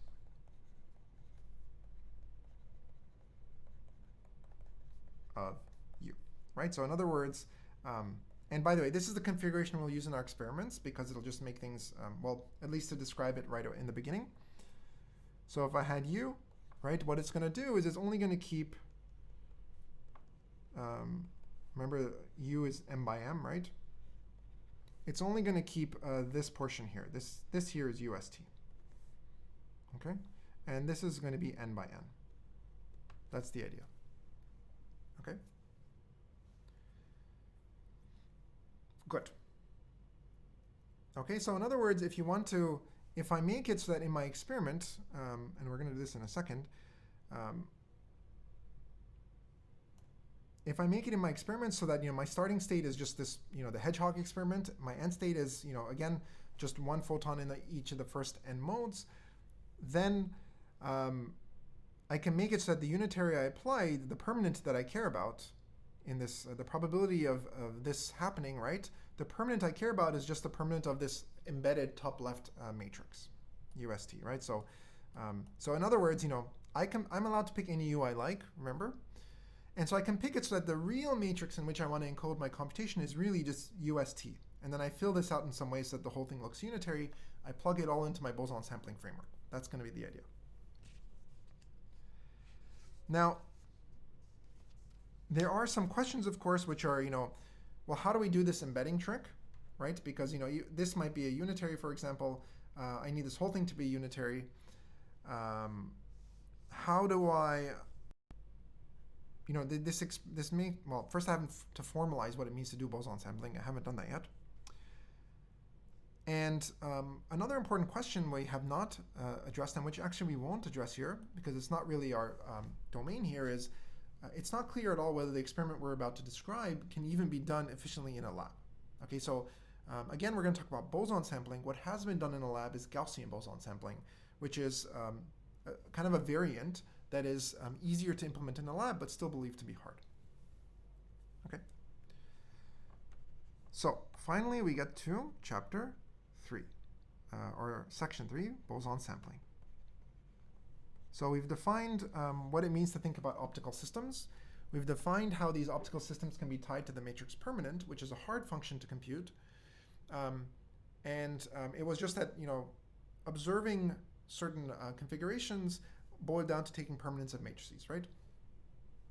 And so let's define now the specific problem we're interested in. And it's literally just boson sampling. And what's the input?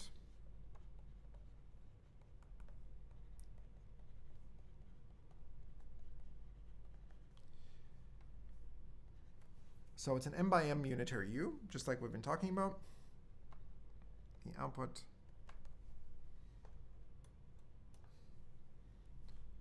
define your distribution du, right? So this is going to be, here's my U, as follows.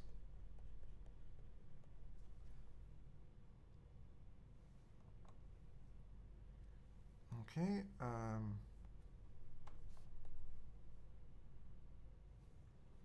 Starting in this basic configuration we've seen over and over again, which is we just have n photons in the first n modes and everything else is empty. Okay.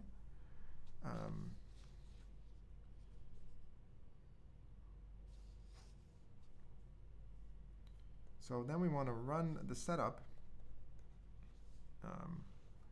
in section 1. Okay, with unitary U. Okay, so basically we start with having n photons in the first n modes, 1 per mode, and then whatever U was, we apply that U, and then we ask, how many photons are in each of the modes, right? That's what we did in section 1, except we did it with hedgehogs. And of course, after you run this experiment, for any configuration S in the full space, the probability of observing S with respect to the distribution du, right? This is the distribution of the experiment. What is that? That is, well, we just said it, right? It's the permanent, right, of U. And it's not all of you. Remember, we had to do this funny operation with the UST, right? So S I'm leaving kind of open right now. But the starting configuration is very easy, right? It's just 1 to the n, which meant that, remember, we just keep only the first n columns of U. Okay? So the permanent squared.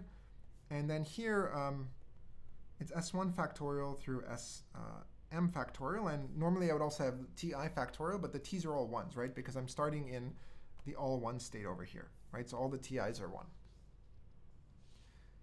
So I haven't told you what the output is yet. The output is to sample from du. Okay, so let me be very, very clear here, right? There are 2 remarks here in the notes that I really want to stress, right? This problem is completely different from any other problem we've done in this course, right? So I want you to stop this video and think about what makes this problem different in the input-output specification. And the hint is that it has absolutely nothing to do with optics, what I'm going for here.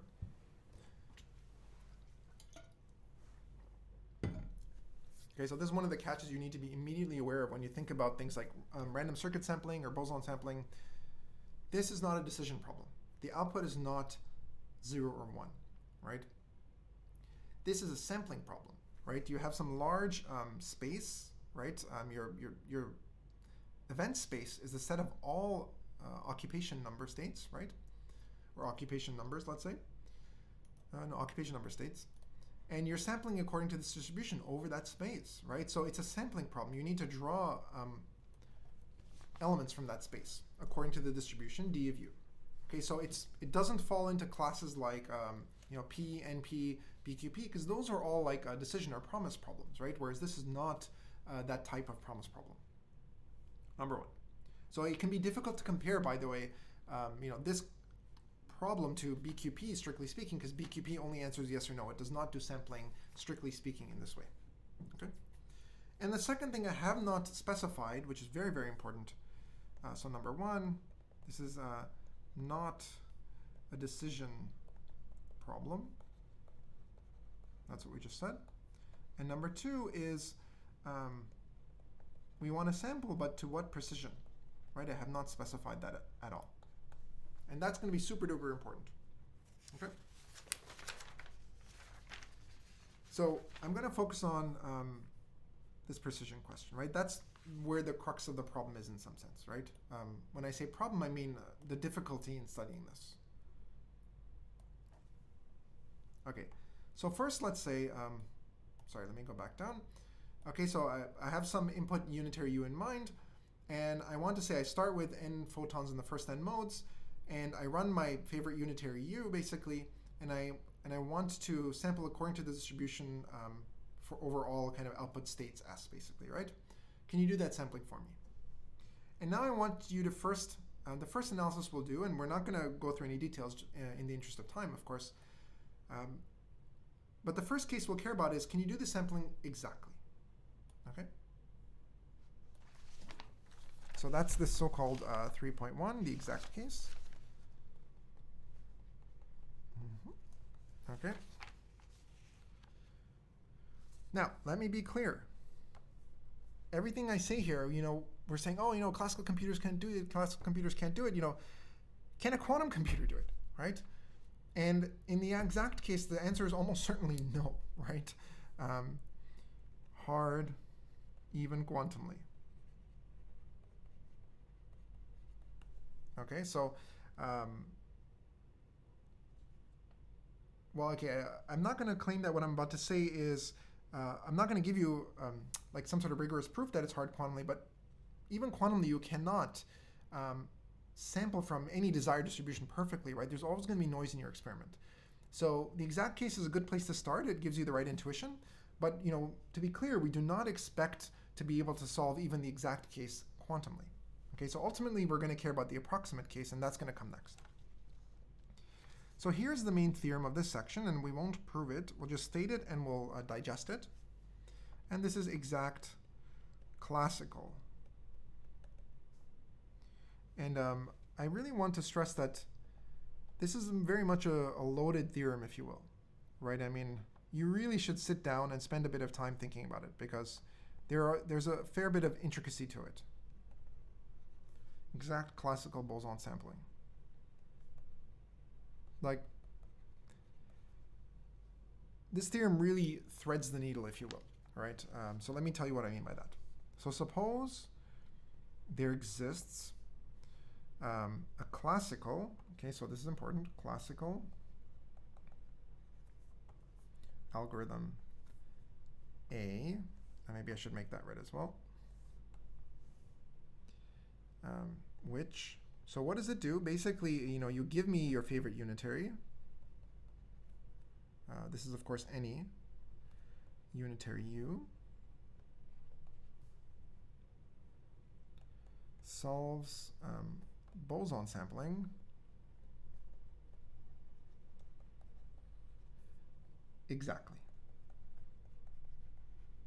Okay, so what do I mean by solve? Again, be careful. Solve just means that it's able to sample from the boson sampling distribution that we defined above exactly. Okay. Let me be clear. We make no assumptions about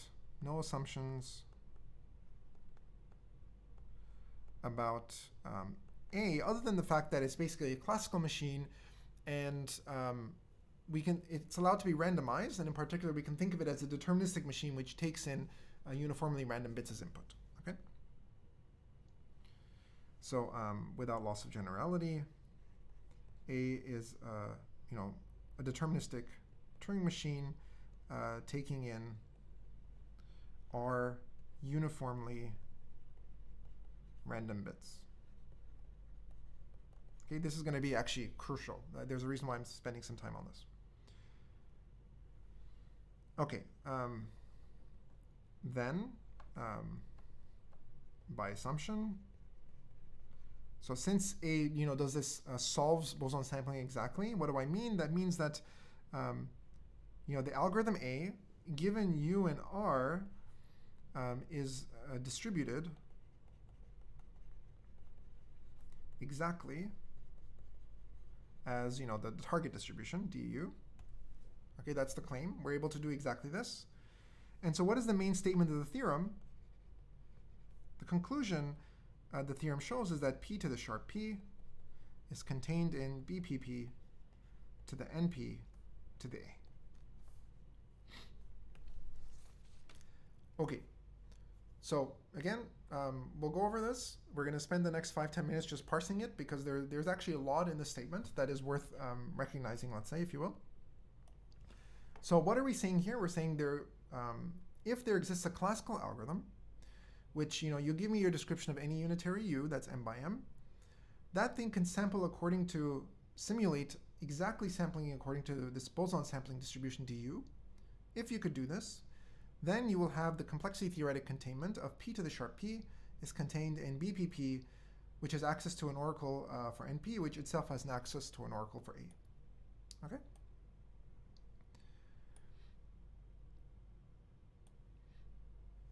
So let's see how to interpret the statement. Okay, so for example, what in the world does this containment bias? Why do we care about it?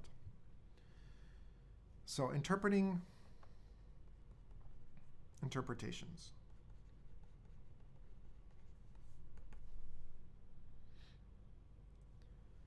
So we have to be careful about what the theorem says and what it doesn't say. Okay? What the theorem says is that if A is a BPP machine, so the classical algorithm, and in particular, it doesn't even have to be BPP. You could also put a PH machine, polynomial hierarchy, if you like. It doesn't really matter. But if you have a BPP machine, then if I plug this in, I just plug in this thing over here, then what I'll get is that p to the sharp p is contained in BPP to the NP to the BPP. Okay? And the point is that, this is not proven in the theorem. This is due to previous results, basically. But BPP is known to be in the polynomial hierarchy itself, right? So the full thing here would end up being in the polynomial hierarchy. This is known. Okay? And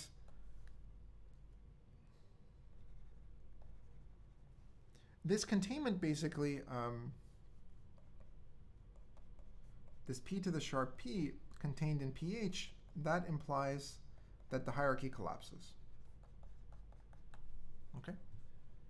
So again, I'm going to assume, in the interest of time, a little bit of background in classical complexity theory. If you don't know what the polynomial time hierarchy is, that's technically okay. I mean, you should be able to follow this lecture, but I do encourage you to stop this video and go look at Wikipedia what it is, just to get a sense. But the point here is that if you had a classical algorithm A that was a BPP machine, for example, then you would get this containment, and this containment is known to be bad, okay? Meaning it's extremely unlikely. It would do something called collapsing pH, the polynomial hierarchy, which we believe is highly unlikely, okay? So that's what the theorem says. Now, what does the theorem not say? Okay, 2. So this doesn't, the theorem doesn't say if quantum computers can solve boson sampling exactly. Right? Okay, so this is absolutely crucial, and this is what I mean by threading the needle, right? I mean, somehow this theorem manages to show that something is not necessarily hard for a quantum computer. We don't exactly know that, but it is certainly hard for a classical computer. Okay, so in particular, so a big note, right? With lines and boxes and stars, right? The theorem does not show that boson sampling is Sharpie hard. Okay, I really, really need to stress this, right? Because if you read the theorem quickly, this might be tempted to be, you might be tempted to conclude this. This is not what it's showing at all, right?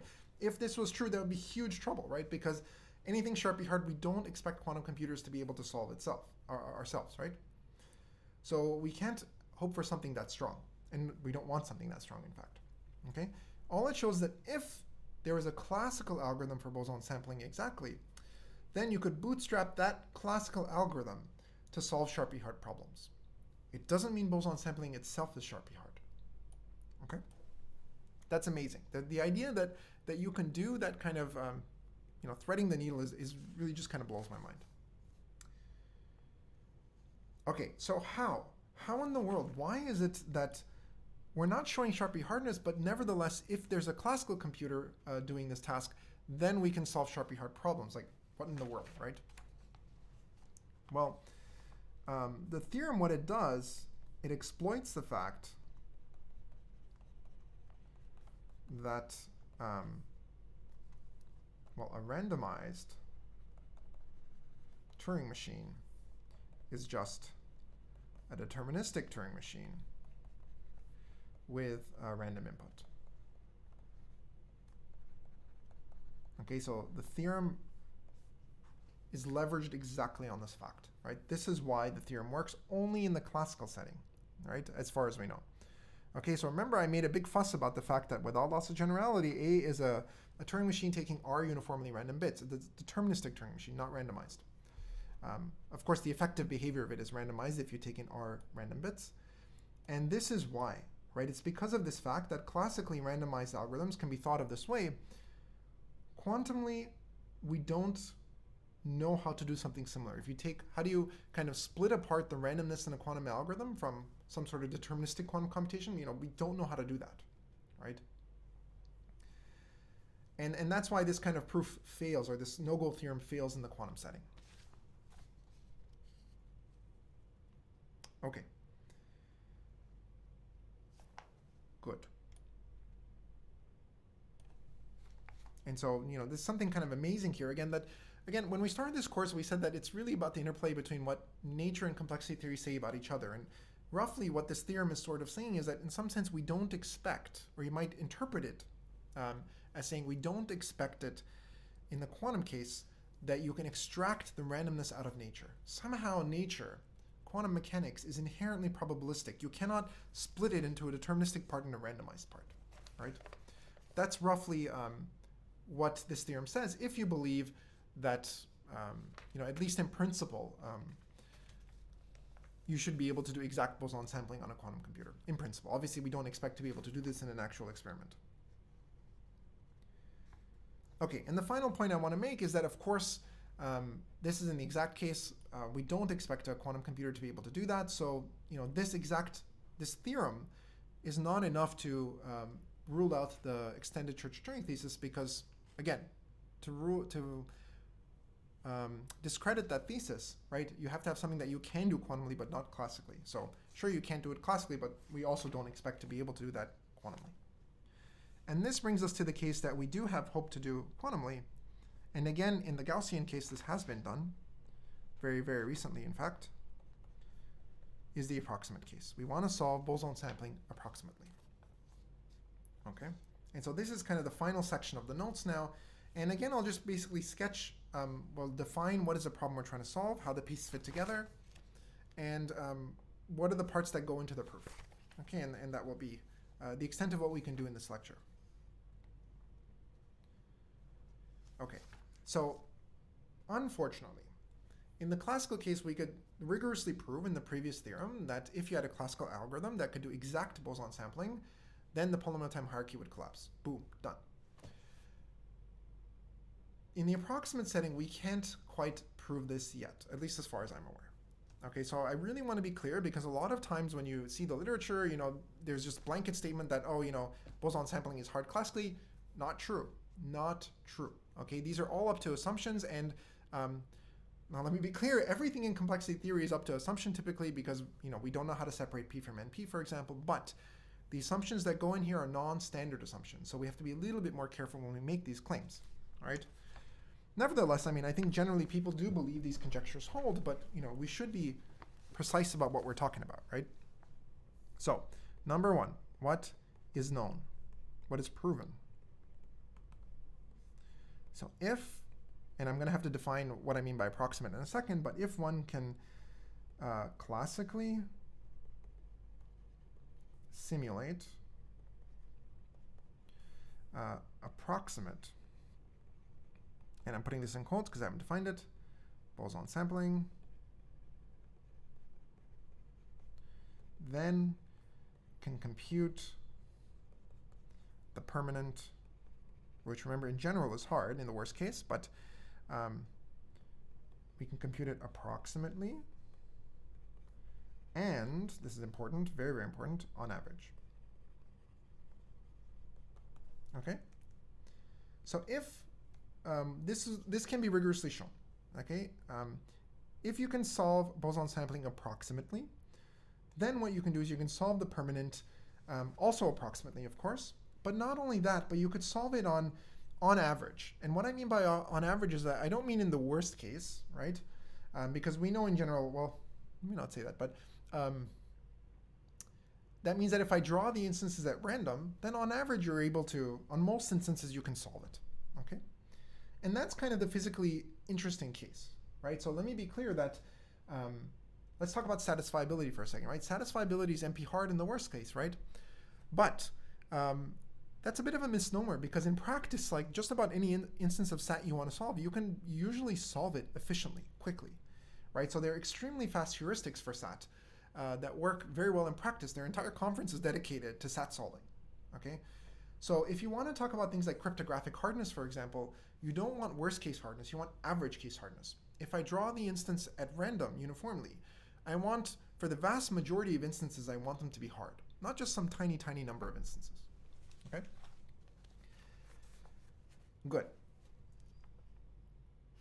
And so note in particular that, okay, so let me first tell you what is not known, what is conjectured.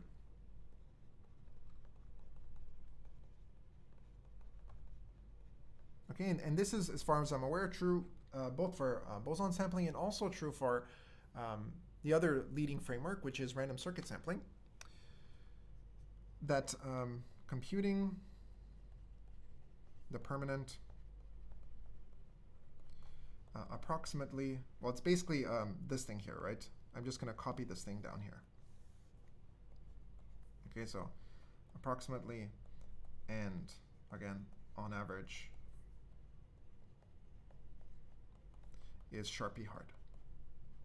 Okay, so we certainly know that computing the permanent in the worst cases and Sharpie hard exactly, and in the worst case, we can prove that computing the permanent either approximately or, so here I put an and, right? Either approximately or on average, we can prove those are Sharpie hard. The crux is doing it with an and in the middle here. Can you prove to me that the permanent is hard both when we're doing approximate and on average? That's what nobody knows how to prove, okay? And when you combine these two, you get exactly the statement you want, right? Which is that if you believe this conjecture, right, which is non-standard, by the way, then what it says is that if you can do approximate boson sampling classically, then you can do something Sharpie hard. You can do this thing in the red box, and this thing in the red box is Sharpie hard. That's what the conjecture says. Okay? Again, let me be 100% clear. In no way does this say that boson sampling is Sharpie hard. It just says that if there is a classical simulation, then you could bootstrap that to do something hard. Okay? Something you're not supposed to be able to do. And what I do want to stress is that a big obstacle to doing boson sampling even quantumly is the fact that you're going to need single photon sources in its kind of plain vanilla formulation. And again, I'm not an expert on this, but this is difficult to deal with, right? So when you talk about things like Gaussian boson sampling, there you're dealing with something called coherent states of light, and there that gets around the single photon issue, okay? But again, I don't want to go into that in any more depth. So these two steps together is kind of the, what do you call this? If I may call it, is the boson sampling agenda, right? To couple these two things together, part of which is known, part of which is strongly believed, let's say. And now I want to formalize this agenda. So what does that mean? Right now I want to be very precise about what I mean by, what does it mean to solve the permanent approximately? What does it mean to do on average sampling? What does it mean to solve boson sampling approximately? I have to define all of those things. Otherwise, none of what I'm saying makes sense, right? So, formalizing the agenda.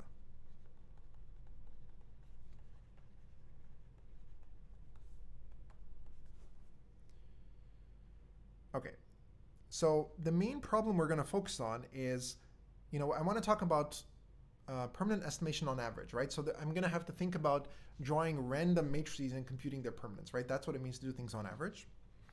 So that's why I'm going to define this funny problem, definition 20, Gaussian. And this usage of the word Gaussian here is realistically different than when I talk about things like Gaussian boson sampling. That's like a different, there you're dealing with different quantum states of your world. You're dealing with coherent states, right? Here, Gaussian means something different. We're talking about the distribution with respect to which entries will be picked in my matrix. So I'll define it, but just a heads up regarding the distinction. So the problem is going to be called Gaussian permanent estimation. So it's going to be permanent on average in some sense, right? So think about it this way. Permanent on average. Okay, what does this definition say? So the input is going to be a matrix of which I want to compute a permanent, right? But of course now it's a random matrix because I want to do things with respect to some distribution, so I could talk about averages. Okay, so this is a linear operator acting on an n-dimensional space. Each entry of x, where does the word Gaussian come from, is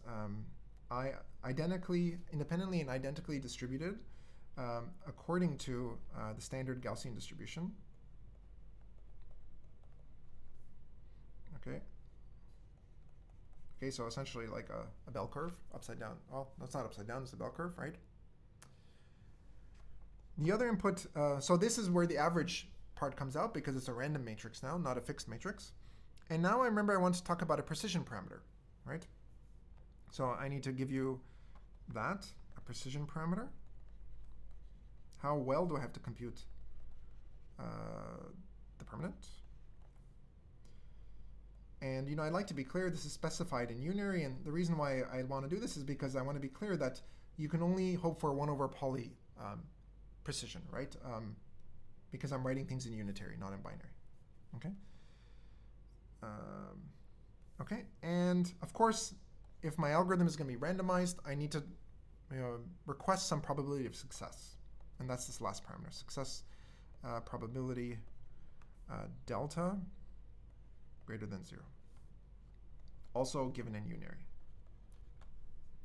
Okay, so these are my parameters, x, epsilon, delta. And what is the output?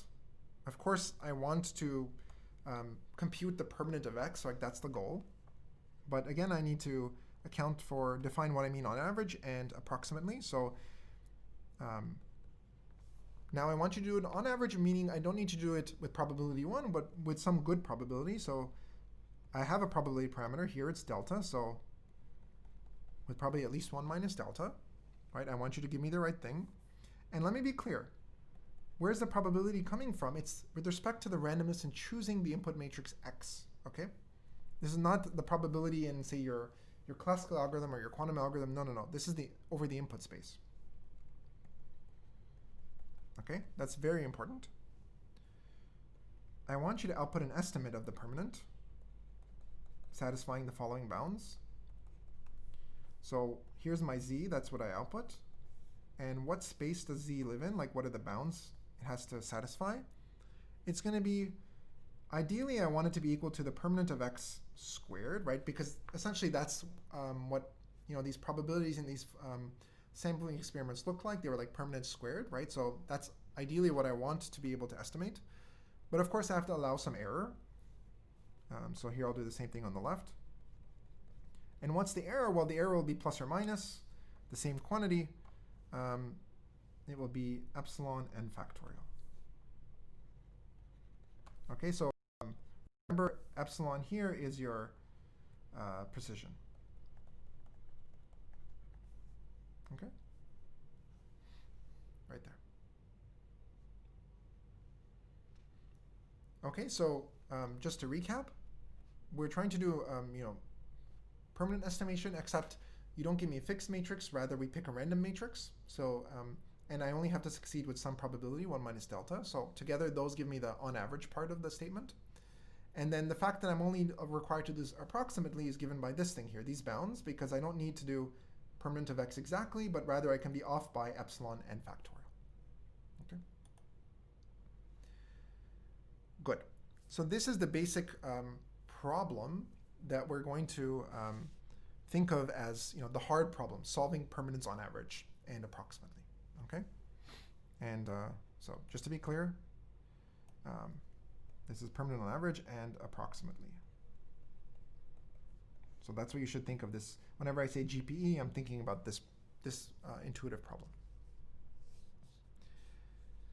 Okay, and now we can state the main theorem of this section, right? And I'm technically going to need, well, maybe I'll do it backwards.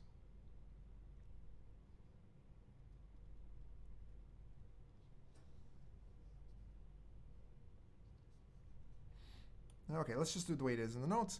I'm going to give you the main theorem, and then the main theorem is going to reference this notion of having a classical algorithm for boson sampling. And so I have to define formally what that means as well. Okay, so I'll do that next. So let's do the main theorem.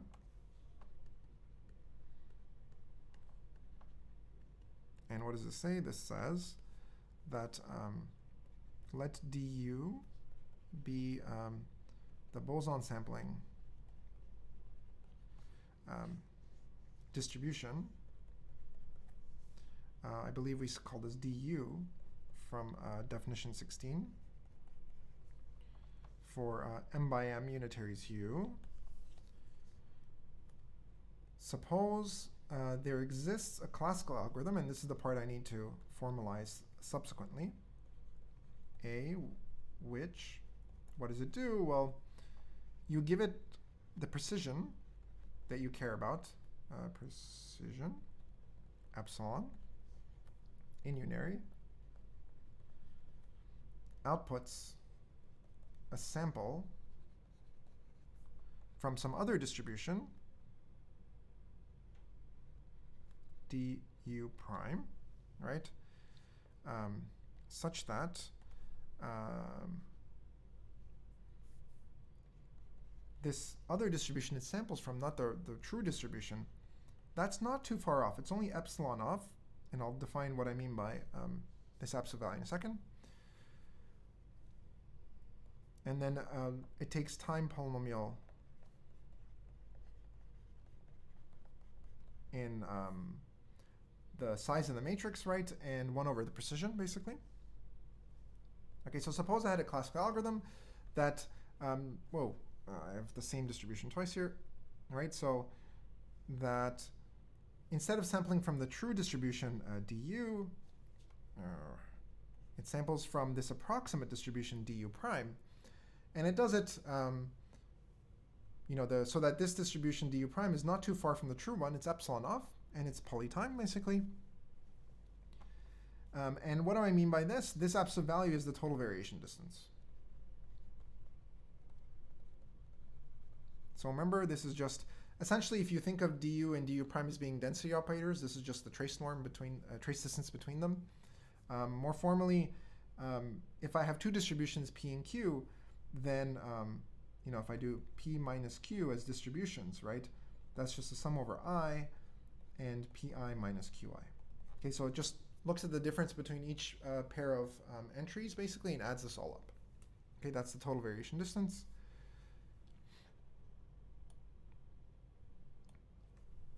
Okay, so suppose we have an algorithm that does this kind of approximate sampling in the sense, right? Then the conclusion of the theorem is that this Gaussian permanent estimation, so basically this permanent on average and approximately, that problem then can be bootstrapped. That problem, is in BPP to the NP to the A. So this is just like what we had in the exact case, except before here, instead of GPE, right, I put P to the sharp P, right? Because we were in the exact case. Now we're in the approximate case, so I have to replace this with just this one specific problem, this GPE, okay? Because right now, for example, we can't show that this problem is hard for this class. That's essentially what's open, right?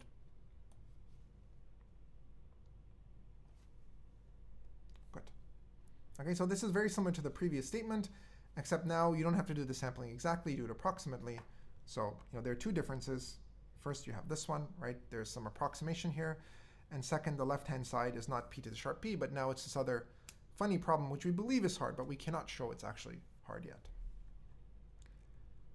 Okay, so this is the main theorem. Again, you can pause the video and, soak it in if you like. And the last thing I need to be clear about is, what in the world do I really mean by a classical algorithm A, right? How are we going to formalize this, right? And the nice thing is I'm not going to like think of it as a Turing machine or something like this. I'm really just going to kind of think of it as a black box, right? So let me formalize this. As I think that should be the last definition we'll need. Yeah, and then we can basically sketch the proof. Definition 23, approximate Boson sampling. Oracle. Okay, so this is your approximate classical algorithm, if you will. Okay. Okay, so a deterministic algorithm A. I'm really going to think of this as a black box, but what is it really? It's a deterministic machine. And again, we'll treat it like an oracle. So I don't really care about its inner workings, which takes input. What is its input? Well, number one, this m by m unitary, right? Number two, precision epsilon greater than 0, again in unary. And number three, remember this was the key thing, right?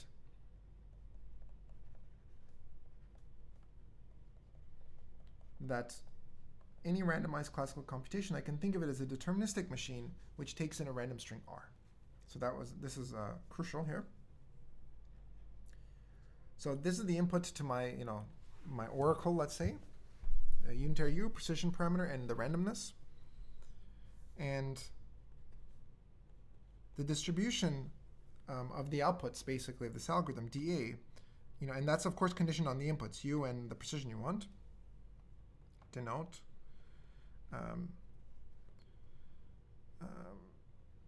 the output,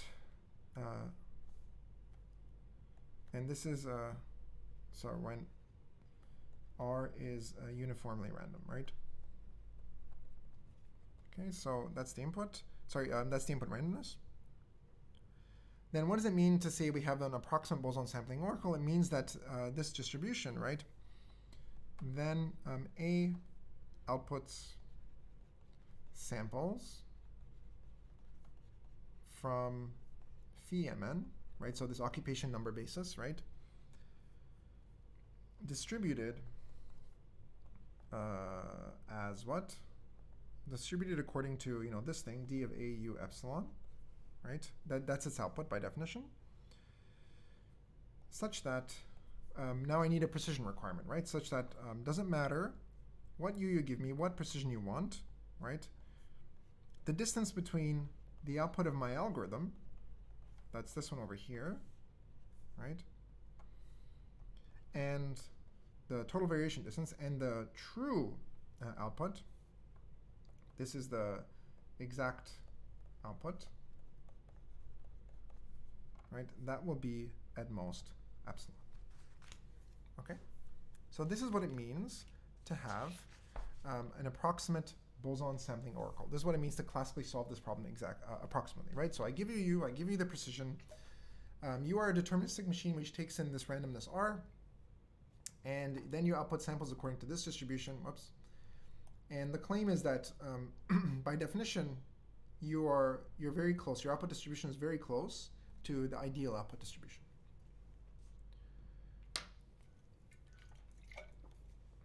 Okay, so let me just put this in the context of the previous thing. This just says that if you have one of these black boxes, right, replace this red line with an approximate Boson sampling oracle. And by definition, it does exactly this, right? Then you get this statement that this Gaussian permanent estimation is in BPP to the NP to whatever class A falls into. Okay, essentially.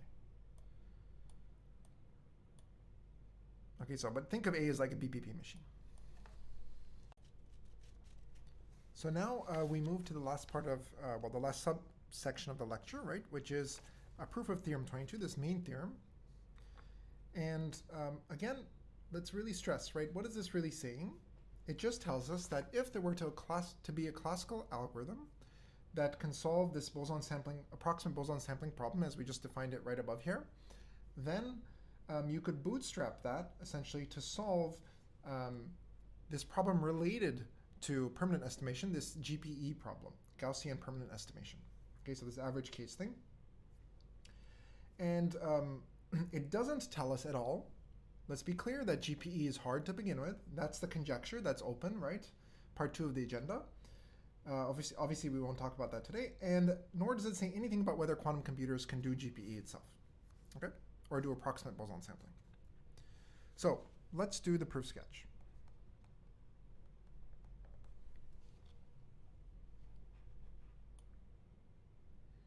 So in this kind of approximate permanent problem, GPE, we have some inputs, right? So you have the random matrix X, right? So this is your matrix.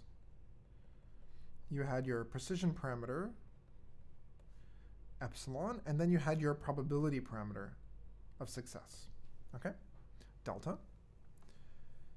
Be inputs to GPE. Okay, and remember that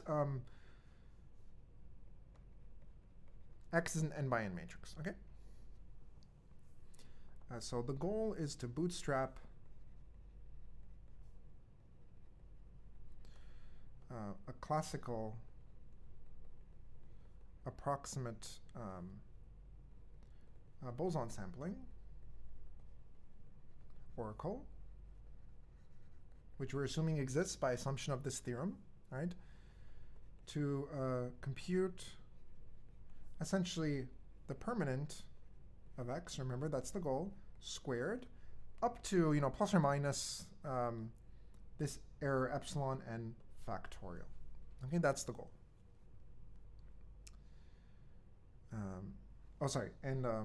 And this is with probability, of course, at least 1 minus delta, right? So here I'm using all the parameters.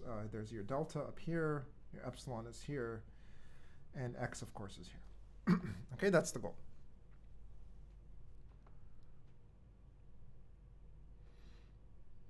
And of course, the statement of the theorem says that you can do this in class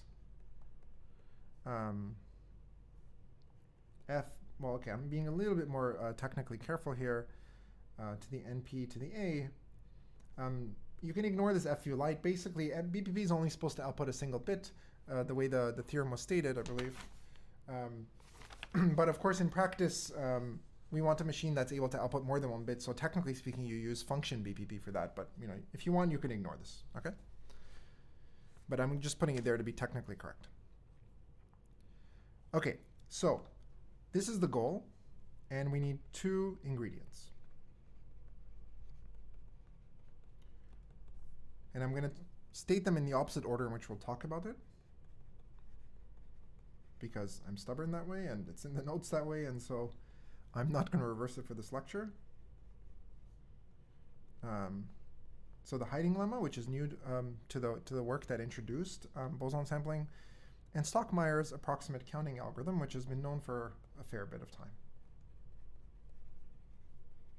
Okay. So these are the 2 ingredients that we're going to need, right? And so first, how do we use these ingredients? So the first ingredient we're going to basically need even in this first naive sketch I'm about to give you. And then when we go past the naive sketch to like the full-fledged thing, then I'm going to need both the counting algorithm and the hiding lemma. Okay, so what I talk about first now in this naive case is not going to need the hiding lemma just yet. So first let's talk about a naive approach for trying to prove this goal up here, right? How to accomplish this kind of sampling in this class naively.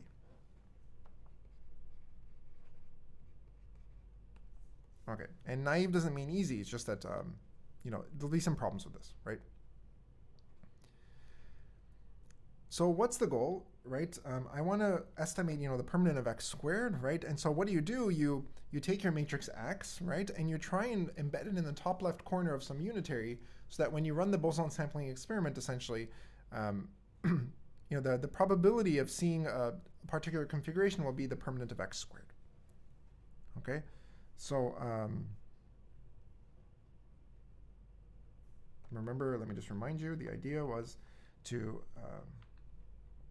embed x into top left of a bigger m by m. So this is n by n, of course.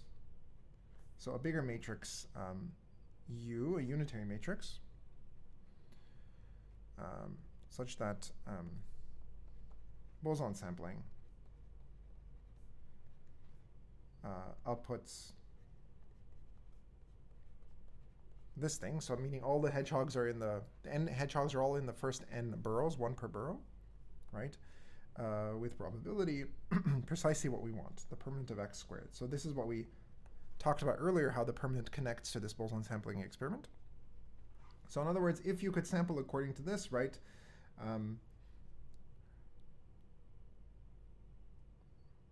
And then once you could do this, right? Now you can sample, this string basically with this probability, right?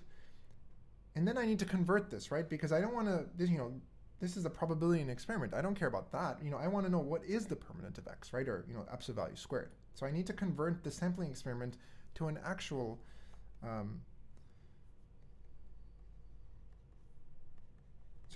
estimate of, the scalar, the probability permanent of x squared. Okay, that's the goal. So naively, of course, this is exercise 24. How would you do this, right? If I had some sampling experiment, right? Imagine I could take x and I put it into a unitary, and then I could run Boson sampling. And, there's some probability that I'll see this desired output, right? And let's suppose it equals this, right? And then how would I then try and estimate this number, right? Well, the naive way to do this is just repeat the experiment over and over again, right? And in general, this is not going to work for us. That's just too naive.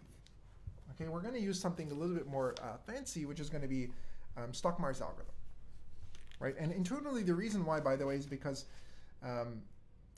we're talking about relative approximations, right? And relative approximations are strong, but not super strong, right? In the sense that, well, sorry, I should say, a relative approximation, if the actual output is very small, say exponentially small, if the permanent is tiny, right, then your accuracy in a relative approximation has to also be extremely accurate, right? And so if you really need a very high degree of accuracy, the naive sampling thing where you just keep drawing samples and then based on that you just take an average and you try and estimate this, you're going to need an exponential number of samples. That's just not going to work, okay?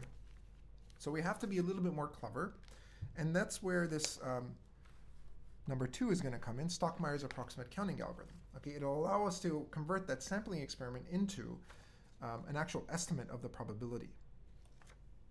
So let's formalize this. My screen is stuck. Let's give it a second. There it goes. So let our setup have n photons and a lot more modes than photons.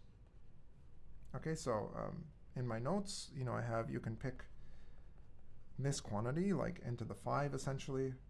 That's good enough. Okay. And what I'm going to do is I'm going to rescale x first. So x, remember, is my input. Here it is. Right, I'm going to rescale it. So I'm just going to take x and divide out by 1 over square root of the number of modes. Okay. So what do I want to estimate is my goal. The permanent of, I've just, redefined things. So let me just, with respect to this new definition, this rescale definition, let me just rewrite everything. It's 1 over m to the n. Permanent of x squared. Okay. So we just rewrote things in terms of x prime, and the error we want is within. Remember, it's epsilon and factorial, but now I also have this nice m to the n on the bottom, right? Because what did I do? Oh, yeah, because of my renormalization, I suppose. Yes. So this is the goal. When you kind of rewrite it this way, this is what you'll get. And so here's how we do this. Number one, we want to embed x prime as the top left n by n submatrix of sum u. Okay, and for now I'm just going to ignore how we do this, right? So just imagine for now you can do this, right? There's some unitary u that you can make x prime the top left corner of it. Number two,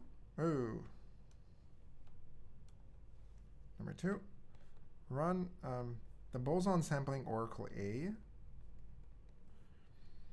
on the input. You give it the unitary, right?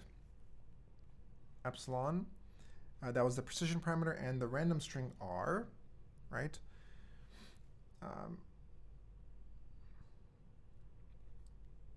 Which samples, remember by definition, this oracle sampled from this primed version of the ideal distribution du, right, such that du minus du prime was at most epsilon. So this is what we know, because I'm assuming A exists, this is I know what I can do, right? Okay, so if now, and this is a big if, right? If, let's assume for a second again that A is perfect. Okay, sorry, perfect. By which I mean that du prime actually equals to du. Okay, then the probability according to du prime of seeing kind of my desired output of just ones in the first n positions. Remember, this is exactly what I want, right? It's the permanent of u 1 to the n, comma 1 to the n, absolute value squared. Okay, well, I'll write it out just for completeness. 1 factorial to the n, 0 factorial to the m minus n. Okay, and remember that essentially here, what did this thing do, right?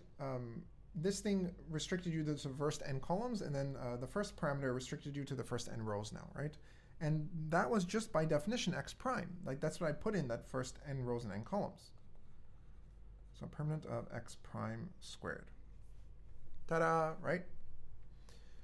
And so now, by doing this embedding into U and running this Boson sampling oracle, right, I can essentially output the string 1 to the power n, basically with precisely the probability that I want related to the permanent. And then can now bootstrap this to estimate the scalar, the actual number now, this thing, via the following, which is theorem 25, Stockmeyer's counting algorithm.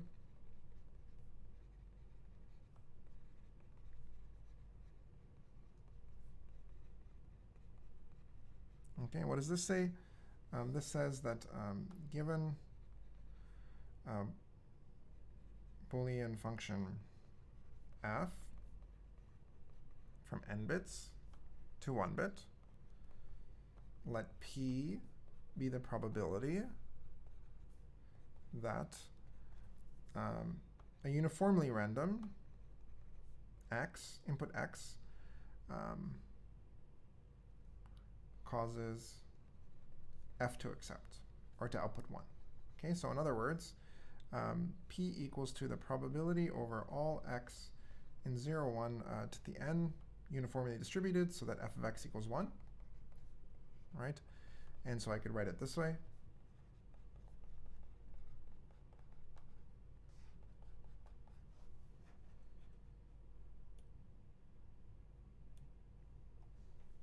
And so this is just like before, so I have some probability, right? Just like here, there's some probability, and I want to actually estimate p now, right? And so now you can tell me, you get to pick your error tolerance, g, which is at least 1 plus 1 over poly of n. P can be estimated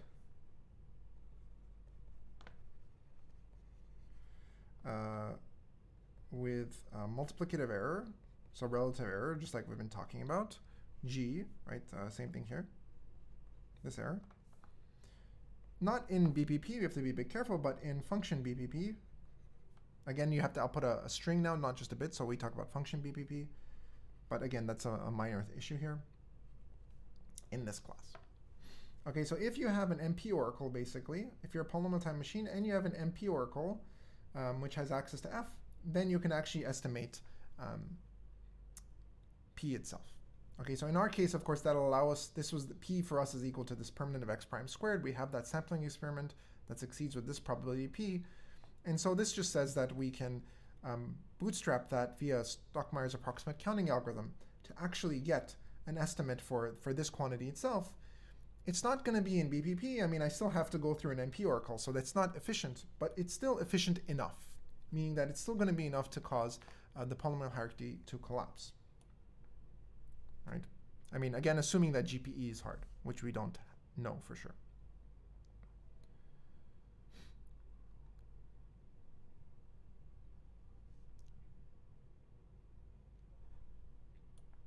Okay, and so why does Stockmeyer's counting essentially work here, right? I mean, I'm not going to get into the details of how it works, but the point here is that, like, why does it work? Okay, more accurately, I should ask. So this is really, in some sense, the crux of the argument, right? Why is it that the no-go theorem that we're trying to prove, the main theorem, theorem, I think, 25, why does it hold, or theorem 22, why does it hold only for classical machines and not for quantum machines, right? And the reason essentially is Stockmeyer's approximate counting algorithm. Look at it for a second, right? Essentially, the idea is that, you know, if you have a machine of this form, right, where you give it some random string and it outputs some answer, right, with some probability, you can think of this as, you know, just like a non-deterministic machine that kind of branches, right? Depending on which proof or string you feed it, random string, it looks at, it, you know, executes one of its branches.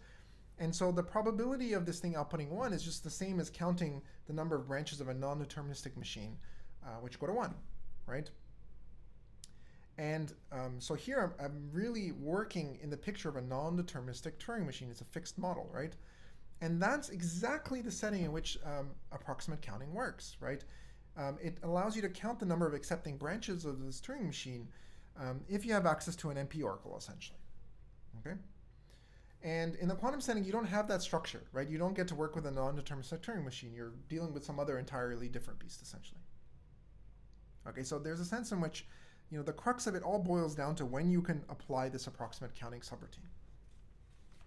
And yeah, let me leave it at that.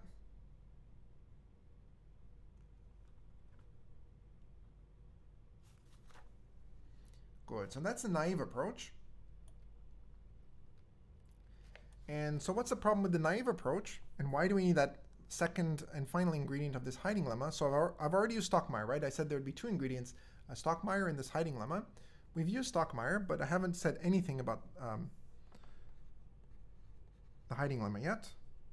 But let me just mention now, what is the problem with the naive approach? Okay. So over here, at some point, I assumed that I said, imagine A was perfect and du prime was equal to du, right? Not allowed to do that, right? No. So I need to talk about approximate sampling, right?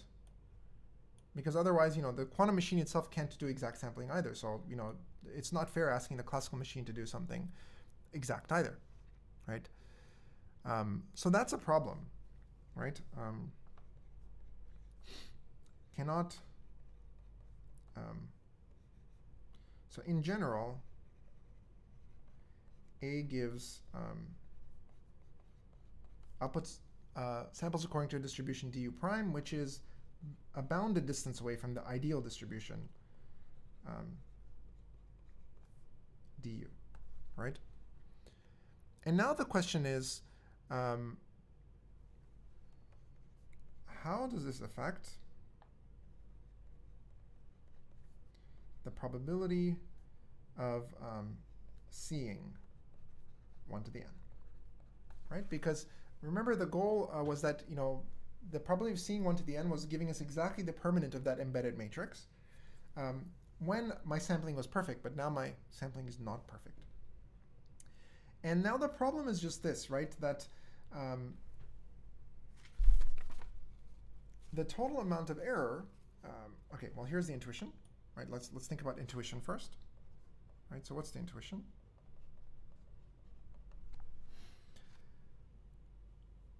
So, whoops.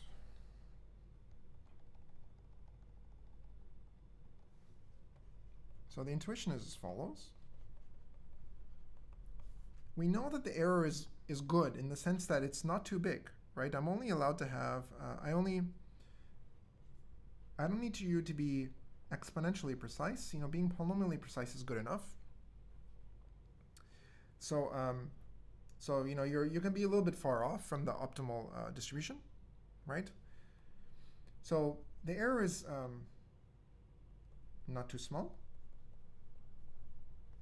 Okay. And and there are exponentially many, and in particular we have m choose n for m strictly larger than n outcomes in phi mn.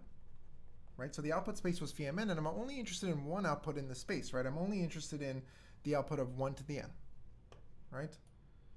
So intuitively speaking, the situation looks pretty good, actually, right? In the sense that, I have exponentially many outcomes. I only care about one outcome. So I only care about outcome 1 to the n, right? So if you think about it this way, that I have an exponentially many slots, let's say, or possible outcomes, and now I have some error epsilon, which I need to distribute among these slots. Like, where did the error occur, right? Well, you can distribute it among the slots as you like, and the point is that I don't have that much error to go around. I only have a 1 over poly n error to distribute among an exponential number of slots, right? So on average, the error per slot will be exponentially small. I just don't have enough error to go around, right? And remember here, we're crucially using the fact that our notion of error is the total variation distance, right? You're just summing up the error per entry. So on the face of it, it looks good, right? The problem is that I'm not allowed to make any assumption about the algorithm A, right? The problem. No assumptions about A. Okay, so in particular, what that means is that it could be that all of this error that A is making, that entire epsilon, is concentrated on one specific outcome in the space phi mn. Which outcome? The one that we're kind of clamoring to get right, which is this one. It's entirely possible. I can't assume anything about it. Okay, it could make all of its error on just this one outcome, and it's perfect on all the other outcomes. The other outcomes it samples, well, I shouldn't say perfect because then the last one would be right too, but the other ones could be more or less correct, but this one is essentially the one that's really off. And if I have 1 over poly n error on this outcome, and this outcome's probability was like exponentially small, I'm in trouble. This is totally going to wash out the right answer. And that's why the naive approach fails, okay? So we need to get around this. Like, we don't know where A is going to make its mistake, right? I can't open this box up and really look at its details, right? I'm treating it as a black box. So the final ingredient is the hiding lemma. How do we get around this? And we'll state this lemma, we won't prove it. And well, okay, let me just go through it the way it's here.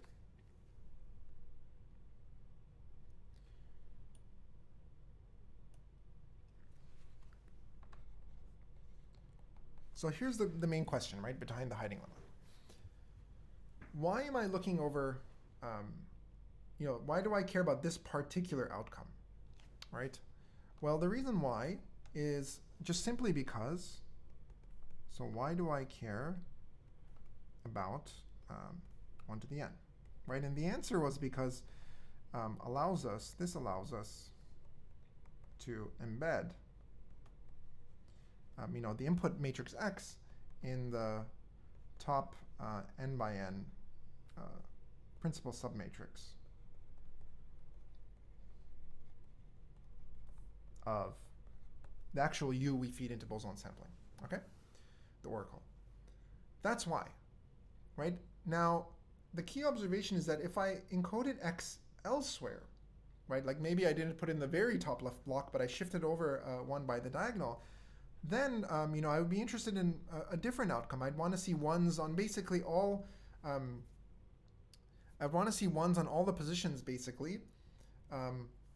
The columns and rows where basically the matrix X was embedded. Wherever I kind of shift that around, if I kind of embed it into a certain subset of rows and columns in a square fashion, basically as a principal submatrix, then the string I'll care about will exactly correspond to the rows and columns in which I've essentially embedded this matrix, right? And I'll let you kind of think about that a bit. This is exercise 27. Okay, so for example, if we embedded the matrix X in not the very top left, but we moved it over so that it's in rows not 1 to n, but rows 2 to n plus 1. So if we embed X in rows 2 to n plus 1, then we instead care about 0, 1 to the n, 0 to the m minus n minus 1 now, right? Technically speaking, remember here that I have a 0 to the m minus n here. Okay, that should hopefully erase itself. There it goes. Okay. So all of this is stemming from the fact that where am I embedding X, right? That dictates what outcome I care about. So if A happens to make all its error on 1 to the n, well, fine, I'll just put X somewhere else, right? And then I won't have this problem. And now, of course, the thing is that I don't know where A makes its error. This I can't really tell. So the obvious thing to do then is, well, let's just put X somewhere random, right? And then because there are, an exponential number of slots, essentially the number of modes is huge relative to the number of photons, the odds of me kind of overlapping with where the error is going to be very, very small. Okay, that's the basic premise of this.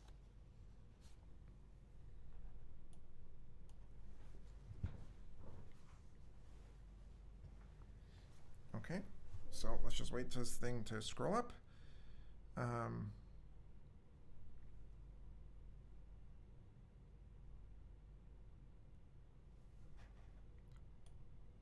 Okay, it's waiting on me. Okay, so the idea to fix this is embed A in a random n by n submatrix of X prime in a random n by n submatrix of U.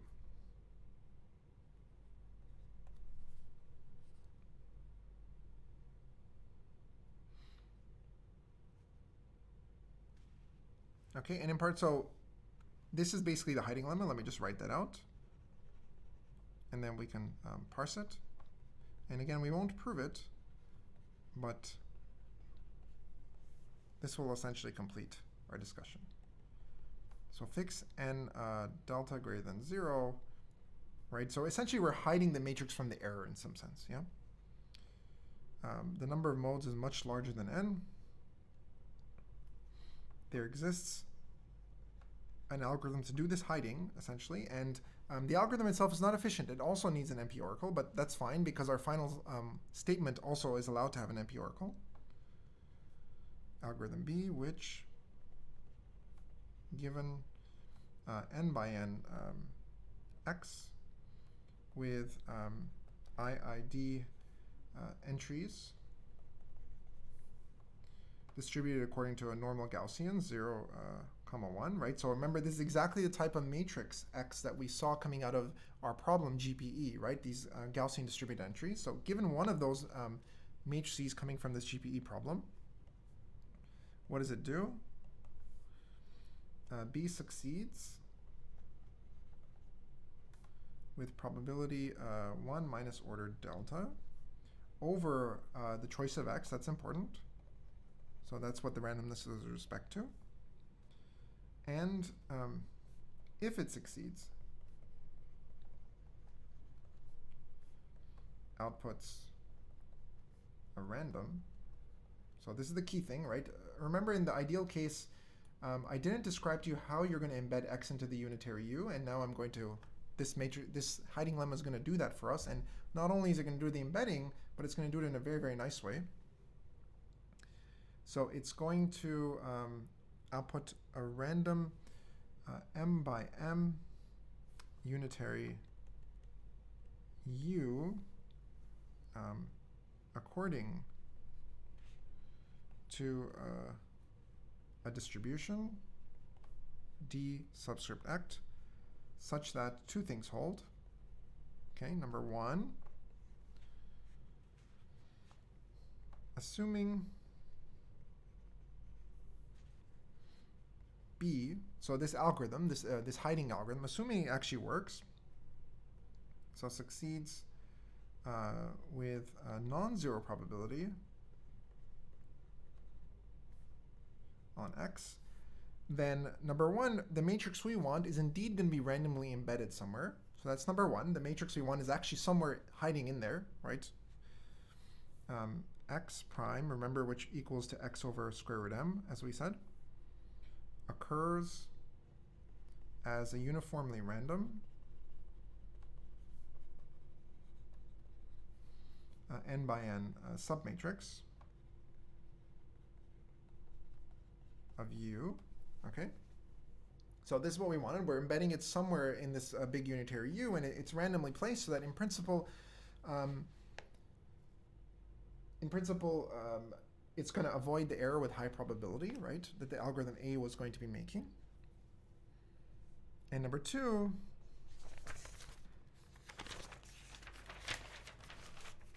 is that U looks uniformly random. Whoa.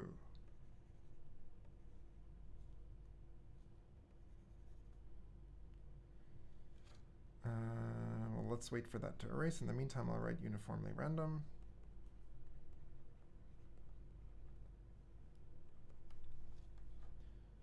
Okay.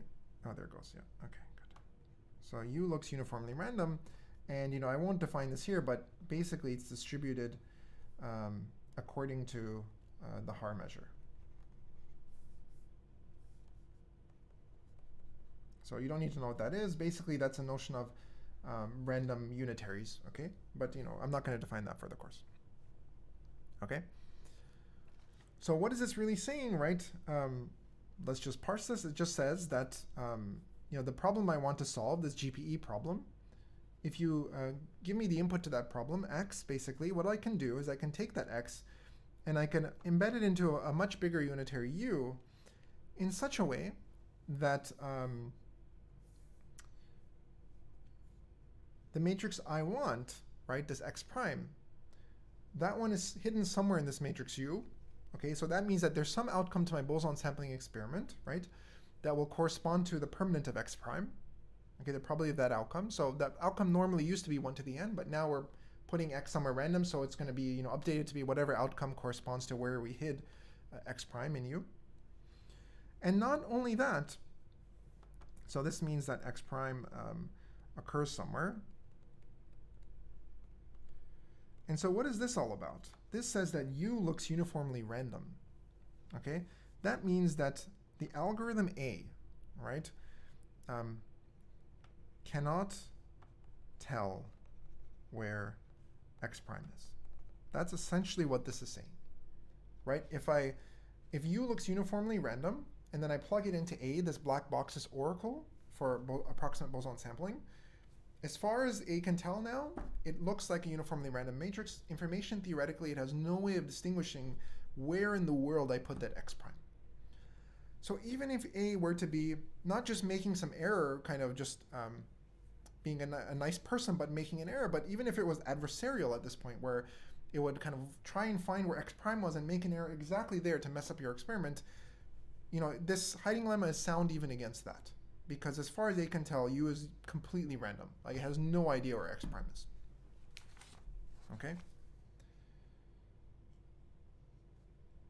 And so, kind of taken together, right? So therefore, the order 1 over poly n, this epsilon error that we have in the approximate sampling. My students once taught me to distinguish between epsilon and contains in. We had a big discussion / argument in class. And so I remember I as well learned, right? So that error, which is only essentially polynomial magnitude, is, you can prove this. I mean, I'm sketching over this, right? We don't have time, but the crux of this argument is that because X prime now can be put somewhere at random, you're highly unlikely to overlap with wherever the error happens to be in A. It's unlikely to affect the particular output configuration S in phi mn corresponding, let me put corresponding to where X prime is hidden. Okay, so that is the name of the game, basically.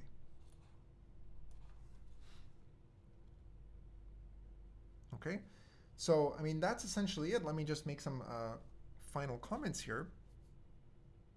Okay, so to recap, what is the crux of this argument? The crux of this argument is that if we could assume that the classical algorithm, we want to show that if there's this classical algorithm that takes in a random string, basically we could bootstrap it in order to estimate permanence, basically. Well, solve this GPE problem more accurately, so for Gaussian distributed random matrices. And if the classical oracle was perfect, then this was no problem at all, in the sense that I just take my matrix X, basically, I put it in the top left corner of this unitary, and I just plug it into my Boson sampling oracle. Boom, then you just kind of plug in Stockmeyer's counting is a black box, and that allows you to estimate the output probability of this outcome 1 to the n, which was just the permanent of the matrix I stuck in the top left corner. Done. The problem was that this algorithm A that we're using as a black box, it can be making even adversarially some error on some of its outputs in the distribution, right? So instead of it has a lot of error on this output string 1 to the n. So we wanted some way of putting the matrix not in the top left, but rather hiding it somewhere in the matrix U, so that kind of no matter where you put your error, right? Since you have no idea where I hid the matrix, the odds that you catch my matrix basically with your error is going to be exponentially small. Like the full space to hide everything is huge. It's exponentially large number of possible outputs, right? Whereas the size of my matrix is only n by n, right? So the odds of your error, which is of size poly n, if you distribute it along these exponentially large possible outputs, the odds that you overlap with my desired output where I hid my X prime is going to be very, very small. That's the name of the game. So finally, let me just mention one thing is, we won't prove this hiding lemma, but I do want to mention that it's not entirely surprising that, everything we talked about was with these kind of like random unitaries and Gaussian IID entry matrices when we talked about GPE. And the reason why is because if you want to draw a Haar random unitary, right, simulate this, the way you typically do it is you just take a matrix and each of the entries you pick IID according to a normal Gaussian. That's literally what you do. And then you, use Gram-Schmidt to kind of make everything orthogonal. Okay, so in that sense, that's, why you might expect that in GPE, we drew the matrices according to these IID Gaussians, and that's why essentially in this hiding lemma, you get a U, or at least intuitively why you might expect to get a U that looks uniformly random. Okay? Okay, so that's essentially the conclusion of the lecture. So this was a lecture on boson sampling. Let me just very briefly recap. The goal of this lecture was to, discuss a recent and important topic in quantum computing, which has really kind of taken the world by storm in the last few years, which is this so-called quest for quantum supremacy. Can we build short-term quantum devices that will do something no matter how useless in the lab, so like random circuit sampling, for example, or boson sampling, right? That nevertheless are an excellent proof of concept that show us that here is something that demonstrably a quantum computer can do efficiently and a classical computer cannot. And what did we do? What were we able to do? Well, we were able to show that if there's a classical algorithm that could approximately and on average simulate boson sampling, then you can solve this GPE, this Gaussian permanent estimation problem, in something close to being efficient. Not exactly, but close enough to collapse the hierarchy in theory. And the only thing left now for this to work is, we still don't know. The second part of this research agenda is we don't know whether this GPE problem is hard, right? Remember that in the exact setting, the analogous thing is hard. It's just that doing it approximately and on average, nobody knows how to show hardness there. So that's still open. And number two, of course, we don't know whether boson sampling, approximate boson sampling, can indeed be done on a quantum computer, in its current formulation here, right? Where you really start with, say, one photon per each of the first n modes, right? That requires a single photon source for each of these n modes, essentially. Yeah. So that's why, if you've been following the news again, when you look at this second supremacy experiment that was done, and this time in terms of Gaussian boson sampling, the first experiment was for random circuit sampling, a different setup. There, they're talking about Gaussian boson sampling, not the boson sampling we're talking here, right? It's a variant of that, and in fact, that one of the co-collaborators, I guess I can plug our optics group here at Paderborn a little bit more, which is that this Gaussian boson sampling experiment, it was co-developed here at Paderborn University, basically. So the optics group there here is partly responsible for that. So this is why this lecture is really kind of exciting to talk about for us. Okay, that's it. I wish you guys a good week, and welcome back. Happy New Year again, and see you guys next week.